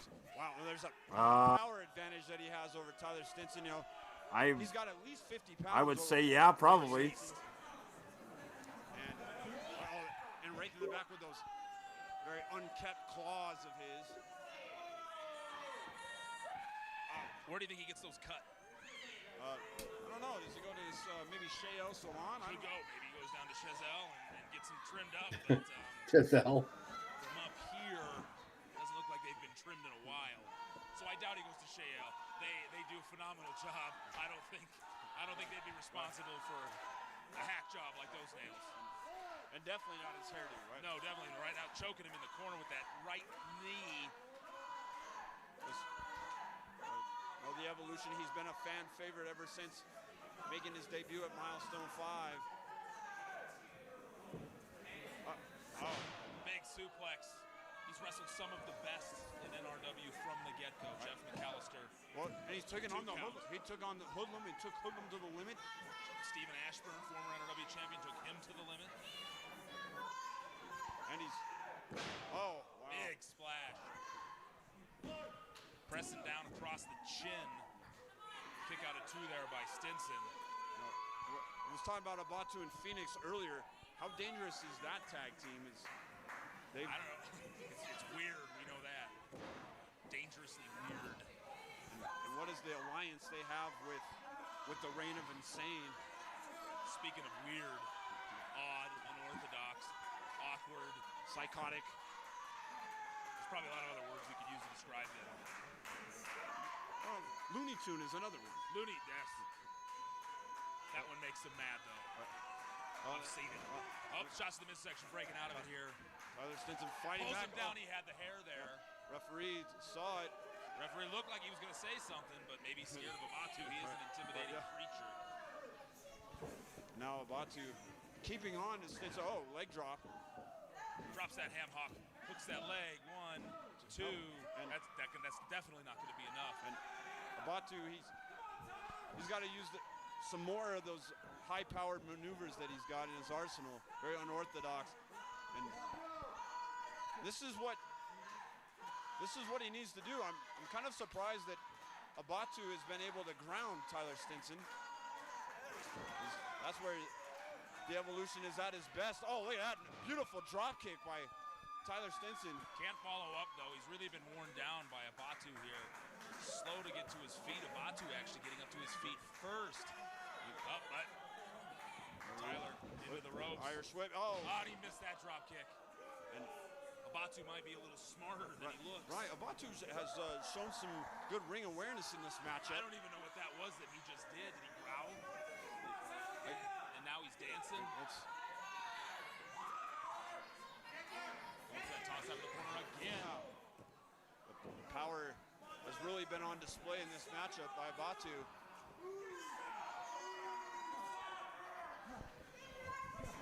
Charging in, moves. And here comes it up, doesn't take him off his feet though. It's a lot of weight to try to get off his feet. Second one does not work. He's going for a third time. Nope.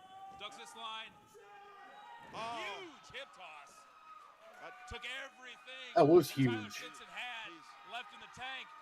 He's getting fired up. Kick to the side of the head. And that just knocks Abatu to his knees. And Abatu's still not going all the way down. That MMA background coming into play. Throws in the half, rolls him over. This is going to be enough. The leg. 2, 3, 3, and that's that it. was enough to do it. Take 2 kicks like that to the dome. Yeah. Especially from a guy like Tyler Stinson. Yeah. That first one was just, that probably did it, but this one.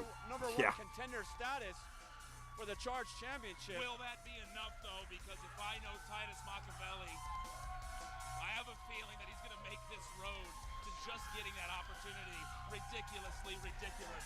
Right. And that might not be the last time we see him make Tyler Stinson prove himself again. Right. Well, we do know that Anaya will be defending the Charge Championship here tonight against the veteran Dustin Urich. That'll be later on. So stay tuned as NRW Charge continues.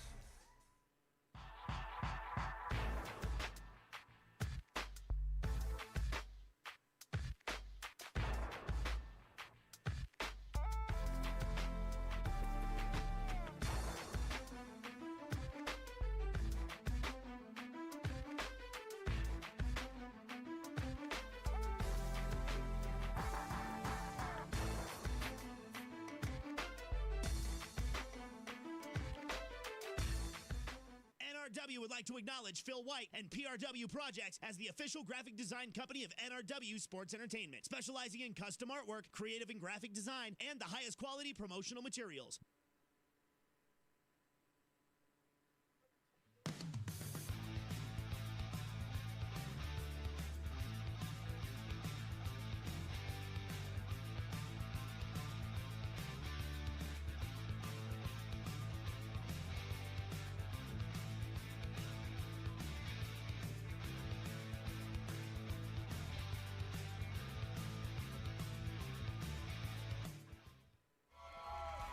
Ladies and gentlemen, this next matchup is a non-title matchup. First, making her way to the ring, hailing from Golden, Colorado, please welcome Daisy!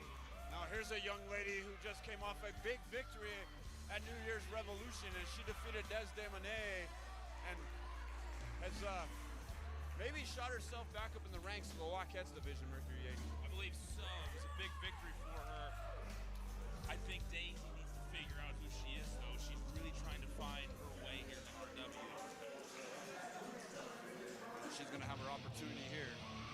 And her opponent, found her way. Making her way to the ring, hailing from Denver, Colorado. She is the NRW Lockheads defending champion. Please welcome Angel Trinity. She found her way right to Angel Trinity, which is the fiercest female competitor in the state of Colorado, in the whole region. One of the fiercest that we've ever Tonight's seen. referee is Curtis Close. Well, and at New Year's Revolution, Angel Trinity made a statement by defeating NWA top of Texas star Paula Fite. Very impressive fashion. And we're underway in this non-title matchup. A little show of respect there at the beginning. That's nice to see here in the Lockheads division. Oh, roll up. Rolls it right up. This could be over quickly. Slides out with one. Takes it right back over. Nice takedown by Daisy. Daisy showing a little bit of ring savvy. You know, I think ever since Daisy left the establishment, left Titus Machiavelli, she's found a newfound focus in her game. She has. I know she's training a lot harder, training a lot more at the Mercury Pro Wrestling Academy, trying to hone her skills, trying to become a top competitor. And if you have a dream at home of becoming an NRW star, make sure you check out the Mercury Pro Wrestling Academy. Oh, she was right there. This could be almost a huge upset. Well, like I was saying, you can check out the Mercury Pro Wrestling Academy online. Go to the mercuryprowrestling.academy to find out more information on becoming a wrestling star. Into the ropes here. Flips through. Oh, there's that great athleticism that we see out of Angel Trinity. That was cool. On numerous occasions. She just seems to get better and better. Every match she gets better, applying pressure. Look how tight she has that hammerlock on, bringing her down to her knees, rolling her through. Might have got her a little too close to the ropes there, but then pulls her right back. I think she was aware of that. She understands where she is in the ring. Look how quickly she corrected her position there.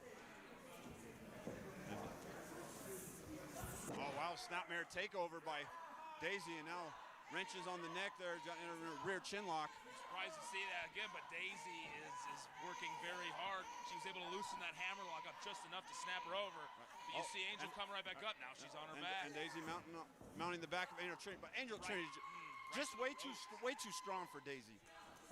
Oh, but able to get out of the way. Double knee misses, hits the top turnbuckle. And that's got to hurt her knee. Oh, roll up. 1, 2. Daisy's had a couple close ones here. You know, Daisy had a title shot at Angel Trinity at Shocktober, and what came up way short, but vicious knee. Throat. And 2. That wasn't enough, though. Surprising. Wow, Daisy showing us something here tonight. And there's a snapmare takeover of her own by Angel Trinity. Really squeezing there across the chin. You know, although Angel Trinity has become a fan favorite, she still has that mean streak. She does. Daisy's trying to fight out there. Angel close to the back, snaps her over. What a snap suplex, and that might be it. 1, 2, no. Angel trying to end this thing because she knows the longer it goes, the better opportunity Daisy has to capitalize. Daisy's shown that early on in this matchup. And reversal by Daisy into the turbo. But there, we've seen that a couple times. This is some signature moves by Angel Trinity. Stuns her in the corner. And we know what this is. That she's going for that finisher. Right and that's got to be it. Well, she might not have caught all of it. Let's see if that'll be enough. 1, 2. Once again, Daisy showing some moxie here. Another 2 count. Just cannot seem to keep her shoulders pinned to the mat. What does Angel Trinity have to do? This is as good as we've seen Daisy in her entire career. Breaks it off. Shots. Now they're exchanging them. What a fight we've got going on here. Ref needs to watch those fists, make sure they're not landing. It looks like they're catching forearms there. Big clothesline. How impressed are you with Daisy in this match? Very impressed right now, but she misses that one. Oh no! And the backstabber. That's gonna end it. All it takes. Yep. No one kicks out of that, and 3. Yep. But Daisy put up a good fight, man. That was probably the Daisy's best match. I've seen her. Yeah. Well, Angel Trinity, she knows she was in a fight in this one. Normally her matches, I don't know. Daisy hung in there much better than I thought she would. That's what I'm trying to say right now. I'm a little stunned at how well she did. Yeah, that was, I would quite arguably say that was Daisy's best showing here in NRW. What a match. Well, I believe the best showing is one that ends up in a win, but I see what you're saying. Yeah. She hung in there with the champ, who was far and above the greatest female wrestler. Well, if ever there was a good loss, that was it. Up next, the main event. The Charge champion, Anaya, takes on Dustin Urich for the belt.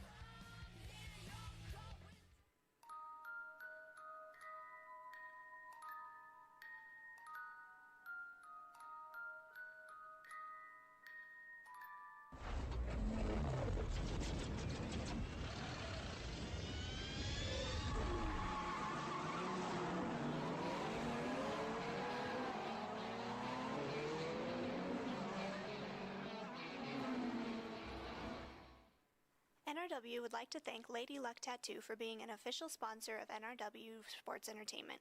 Lady Luck is a clean and professional establishment with amazingly talented artists and piercers. Located in Aurora, Lady Luck is the place to go for any new tattoos and piercing. NRW would like to thank Shay L as an official sponsor of NRW. Located in Lakewood, Colorado, Shay L features a variety of services to suit any need, including hair, nails, wax, skincare, and tanning at affordable prices.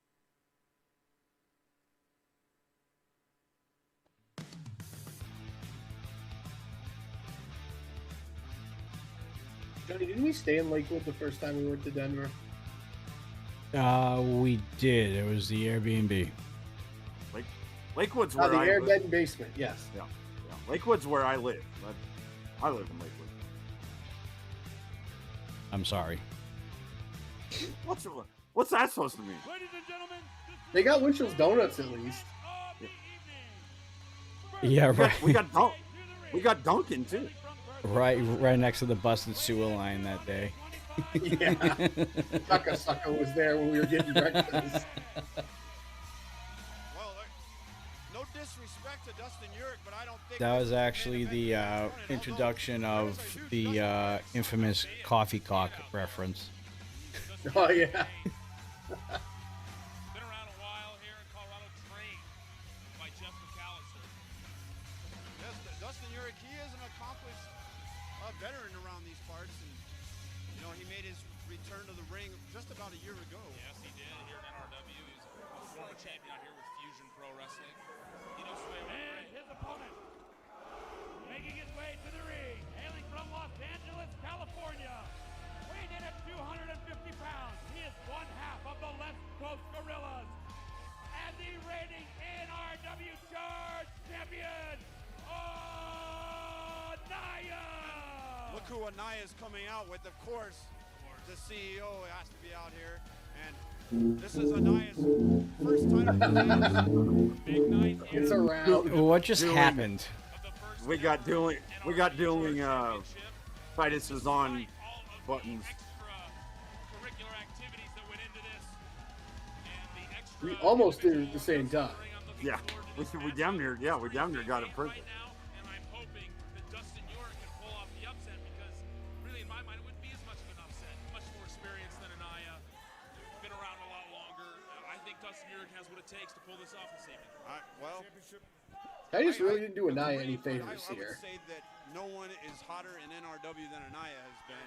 Although this is not the same Dustin York that we now know. I mean, well, true, but I mean, yeah, he's a member of the Wake again. Like Johnny's favorite wrestler, Dr. Beefcake. Yeah. Oh, anything's better than that.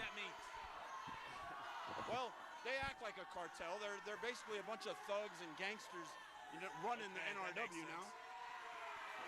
You better be careful. Preston might want a doctor on staff. He might get Dr. Beefcake. Preston knows better.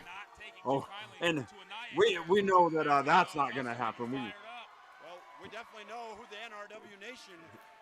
Dr. Beefcake wants nothing to do with us. No, but we do have a prosecutor, though. This will be the hardest title to defend in NRW. Very true, very true. It's because true. each and every week it will be defended, and we are underway. Wow, this crowd is hot for this matchup. As they should be. This is a very big deal. And they lock up right into the headlock. Look how deep he cranks on that. Anaya's got a size advantage. Anaya runs about 6'1", 6'2", and right around that 240 mark. Oh. I don't think in modern times, as in today, you could still say that Anaya would have the size advantage. No, not anymore. Dustin York put on probably 40 pounds of just that country muscle. He's doing those Rocky IV workouts, running in the snow, lifting logs, all that stuff. Yes. Revolution. When I tried to interview Anaya after his big victory, he wasn't too happy with me. Well, I think you called him by the wrong name, didn't you? Yeah, I did call him Hoodlum. I might not have been happy with you either. Yeah. If I called you Mars, you wouldn't like that? No, if you called me Hoodlum. Oh, okay. At least Mars starts with the same letters. Okay, back in the ring now. Are we going to see him stay in the ring, though? Well, they're about ready. They're very quick. Roll up. Rolls him right up. Tries to end this thing quickly. Dustin York wants to end this as fast as possible. And that's right smart. Backslide. 1, 2. Got 2 out of this one. And an Oklahoma roll there. Staying with the roll-ups. 1. No, just 1 on that one. And, of course, back out of the ring goes Titus, Anaya. he doesn't need to be out here. It's like he's already got everything he wants. He has 4 champions in his stupid cartel.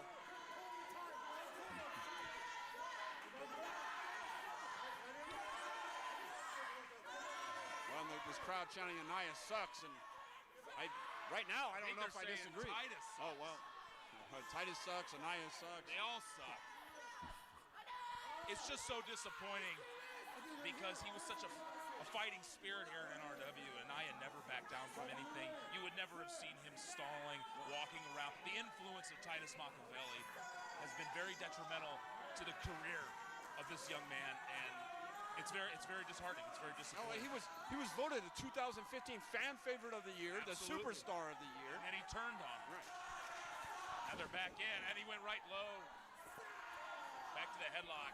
Anaya wising up a little bit. He knows he can't go right into straight wrestling with Dustin York because he's probably going to get out-wrestled. Really applying a lot of pressure there to the head and neck area.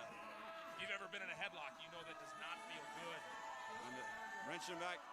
And ever since Milestone 5, when Anaya... And Scissors brings him down. When Anaya had that wrestling lesson by Al Snow, that was where things really took off for Anaya. Very true. He hung in there with Al Snow. He absolutely did. Earned the respect of Al Snow. I wonder what Al Snow thinks now. I think Al Snow would be very disappointed. Oh, 2 big arm drags. Holds on to that arm. Anaya tried to get up. Dustin Urick keeps her ground now. He's rolling through. Can't get away. This is very sound strategy by Dustin Urick. What a big opportunity for Dustin Urick. I know a lot of people were disappointed that the Evolution didn't get... Holds on to it. Didn't get a match. Right they were disappointed Evolution didn't get a match tonight. Very disappointed. But into the ropes, breaks it. They were very disappointed because he earned this match. Not taking anything away from Dustin Urick, but Tyler Stinson earned this matchup by defeating 11 other men in a battle royal at New Year's Revolution. And including Dustin Urick was one of those guys. Absolutely, and now Dustin Urick is the one competing for the title. But are you surprised at the injustice by Titus Machiavelli? I'm not surprised. He's been that way since he got here. I'm just surprised on now who he's pulling the strings of. It's unbelievable. I would have never ever seen the likes of Woodlam and Anaya join such a corporate, selfish. There's all sorts of names that I could call him. Back to the headlock. Well, he's been a control freak dictator is what he's been here in NRW. He established a bunch of new rules. I can't say I disagree Controlling, chaos. Man, Titus is just orange away from being like somebody else I know. Oh, Jesus, here we go. Here we go. I knew you would find something during this whole rewind part of the episode to throw the wake in. I said nothing about the wake.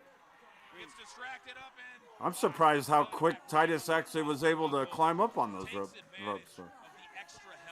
I mean, I only know 1 or 2 guys that have the power to throw him out, if you know what I'm saying. Absolutely. I mean, just seeing Dustin Urick in there is just giving me orange vibes. I don't know about you. If you know what I'm saying. Yeah, I know. Forklifts down the street. Form right into the face. I think he's in his eyes there. Telling you. Still under the ropes. Ref needs to get this thing broke Dustin up. Urick did not seem happy during that interview. Oh, my God. Turn around, choking him on the bottom rope. Unbelievable. But what can you do? This guy runs the show. And this is exactly why I walked out on New Year's Revolution. It's disgusting to watch this. This is a company that you helped build, a company that I've been around for 3 years, and it's ran by this control freak. Oh, Naya take control, but Dustin Urick still fighting back. Clubbed back down, though. Naya missing an opportunity there, though. He was flat on his belly. By the way, you want to talk about somebody who's comparable to Titus here? You can basically throw 2Dame in that category as well. Oh, wow. Wow, that's all mean to 2Dame. Yeah, that might be going a little too far. I mean, No, it's not. Wow. No, it's not. I don't think he's that much in power. Jesus. There is no way that Titus could ever hustle and be a player like 2Dame. Throw them 2s. Yeah. Plus 2Dame is a million times more entertaining than Titus Machiavelli. Well, so is paint drying. I'm not talking about entertainment value. I'm talking about decision making. Oh, what's wrong with what's wrong with the decisions? Not so much the decisions Johnny's talking about. I think it's the ad-libs that we think might be getting thrown in. Well, we don't know anything for sure. Well, the only thing we do know is the hair versus title match, and That's enough evidence for me, dude. Hey, the guy needed a haircut. He's a personality makeover. Yeah. Maybe a lobotomy, who knows? What makes it any more legal? It's really kind of working the whole back and then the neck area, kind of hitting him at all points. You know, Anaya's always been a fighter, but now he's got this nasty side to him. I think we're seeing his true side. Yeah, I gotta agree with you on this one. I think Anaya's always had that meanness to him. Sunset flip. Rolls him up, but he can't get the heels over the shoulders. And then he big clothesline. Clothesline kind of teamed up with almost a trip there, and we got 1, 2. Not enough. Put away. The veteran Dustin Urick. And crowd still firmly behind Urick, though. Chucks him out. And throwing him at the outside. Oh, look, it's Curtis Cole in the front row. Yeah, and then this is sickening. Oh, and good old Dustin Urick, Mama Urick, is got the same Dustin Urick sign anywhere she goes. She always carries that Dustin Urick sign. You can see the sweat pouring Even off 10 years later. Already taking a She's still going? Yeah. Yeah, but she showed up to a few of our Longmont shows this year with that same sign. He knows that the Charge Championship is at stake. If he wins this, somehow, he'll become the Charge Champion. That'd be huge for his career. 3. Shots to the midsection. Another forearm to the face. Takes him out of the corner. Back first, he picks him up. A big backdrop. A lot of elevation on that. Can he follow up? And he's asking me to come, hooks the leg. 1, 2. No. I know we've said a lot of derogatory things about Anaya, but one thing you can't take away is he definitely has a little extra something. That's why he's the Charge Champion. And that's why him working with Titus Martell is disappointing, because he doesn't have to. He doesn't have to, yet he did. He's taking the shortcuts. He's taking the easy road. All right. And knee right across the chest and throat area. But he's not capital. Look how long he's taking to get back on top. Maybe it is that arrogance you were talking about earlier, or just the inexperience. I mean, just a little over a year in, locks in that rear chin lock. Ref says that he does not give. Urick trying to fight up now. This is where Urick's got it. Oh, pulls him back down. I was gonna say this is where Urick needs to start making his move and get the edge on Anaya, but and Anaya too concerned with what the crowd is saying to follow up. This just might cost him. Well, what did he expect? Did he expect they were still gonna cheer him? Who knows? Who knows what he was expecting? Oh, there we go. 1, 2, and I think he's down. We almost had our new Charge Champion. Urick really struggling to follow up here too. Anaya's taking everything out of him. You can tell he's back out of the corner. Reverse. And he caught him trying to go up and over. Anaya knows he has him where he wants him now. That's a lot of power from Anaya. It is. That took way too long. And a big clothesline. This cocky attitude's costing Anaya. And another big clothesline. Urick gaining momentum here. This might be the opportunity he needs. Pick him up. Flapjack. That could be it. He needs to make the cover. Come on, He's Dustin. taking too long. Get on top. Get on. What's he doing? Taking way too much time. And big springboard. Whoa. He's a vulture salt. Yeah. He wasn't able to fully hook that leg. Took him too long to get to it. Couldn't get the leg hooked. And he's got to follow up right now. This is an opportunity. Dustin Urick can become NRW champion. Dustin, we need you to do that move again. That would be awesome. He's a little heavier now, though. Look exhausted right now. I want to see him go full Bam Bam Bigelow and go moonsault off the top. What's going on here? And that could be it. Crowd does not approve. But Anaya, like I said, both men have just pushed themselves to the limit. Well, Anaya's worked hard to get to this point, become NRW Charge Champion, and Dustin Urick was stomach first. Oh, look at it. Wait a minute. Titus grabbing a chair. And this isn't a no DQ match. If he hits him, this match is over. Are you kidding me? Why is the ref allowing this to happen? Oh, Jesus. That's disqualification. What the hell? Ladies and gentlemen, the winner of this match due to disqualification is Dustin Urich. But it appeared to me like Anaya might have thought twice about it. He looks like he might have thought twice about it. Despite the fact that he's working with a manipulative Still NRW Charge Champion. Oh, hit the ref. Because he knew if he got disqualified. He just hit the referee. I know, but I still think he wants to win matches the right way. I still think he wants to prove that he's a capable champion that doesn't need the help of Titus. I don't know. It just looked like there might have been a split second of a second. Well, then why join Titus? I don't know. None of it makes sense to me. Well, what an episode of Charge. I can't believe that it's come down to this for Anaya. It makes me sick, but obviously the 4-Point Cartel is going to run wild here in NRW. There's no one to stop them.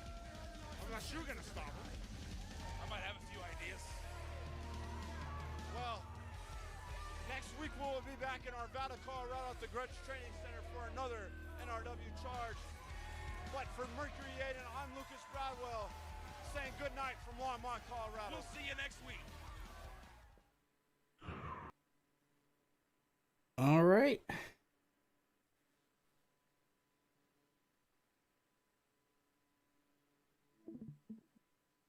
Final thoughts on episode 75 before we wrap everything up. I mean, pretty cool to see the 4-Point Cartel. I guess RMP's got a deep faction history. And I don't know, man. Anaya, I got to agree with Aiden at the end of that, Lucas. Anaya looked like he did not want to use that chair. Yeah, he didn't want to use it, but then it ends up hitting the damn referee too after. It's this power that gets to people's heads, man, and that's why we're worried about the wake. I mean, we never thought Anaya would do what he did, and now, you're seeing it. It's what happens. You got it backwards, Lucas. The wake is trying to take care of that problem. Yeah. We'll see. All right, ladies and gentlemen, that is going to wrap up this episode of Recharge / The Rewind, technically. Final thoughts before we head out. On what? Just everything? Or just everything. Going into this upcoming week. The future is looking brighter, and I can't wait to see what Wednesday night will we see on the next episode of Charged. Yeah, it's things are going to get extremely interesting. We're going to get more details on exactly what is going to be going down at No Thanksgiving, which come Thanksgiving, come Thursday, we're only going to be a week away. So hope everyone has a great Thanksgiving. Hope you guys will have all the food and family get-togethers that you guys can handle, and hope it's a great holiday for you. And we will, I guess, be back here next week to talk about the latest episode of Charged and watch more NRW. Yep, that's what's on the docket this week coming up for the dudes. Same thing as we did tonight. And it looks like we're going to be doing that for the near future unless we get some communications with such people. Maybe we might get some communications going into No Thanksgiving. So, other than that, folks, Lucas, I don't know if you guys are going to be doing any type of RMP live stuff this week. I'm assuming not because of the holiday. Yeah, nothing on the schedule. So yeah, the next time we will be live will be at No Thanksgiving in the quarry. I can tell you guys there is already construction being going down in the quarry for whatever this no man's land thing is going to be. I have no clue, but I can tell you there's already an extra ring that's been put up inside the quarry. All kinds of weird things are being built, so that's something to look forward to. Yeah, I don't know how I feel about that. Yikes.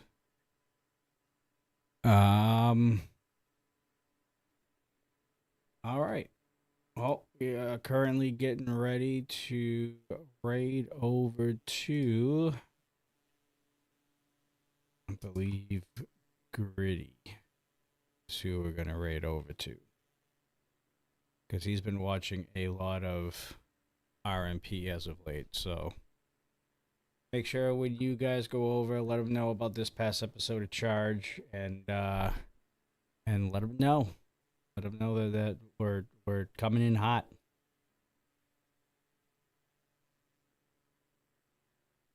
All right, let's do that. This guy's on for another minute. And take a look, boys and girls, at the newly reformed Coastal, because this is how Coastal is going to be for the next God knows how long. I warned you all that if this happened, you're going to see a different side of this man.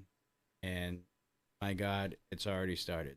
So, Lucas, I know you weren't here the first time around. Just get ready, because you are not going to like what's going to happen. I've been trying to prepare myself. Yeah, I can tell it's going to be a difficult time. And once again, Preston, get the boys ready. I think it's time to go to war. And I'm noticing there is one or two options in case you need it. You might have to pay a little money, but you got some options to help you out. Nothing's gonna help. All right, ladies and gentlemen. Pandora's box. We got about 5 seconds left. For all of us here on the Dudes and Bells, myself, Johnny Deathrop, Coast Crusader, and Lucas Bradwell, we will see you guys next week for another episode of Recharge. Take care, folks.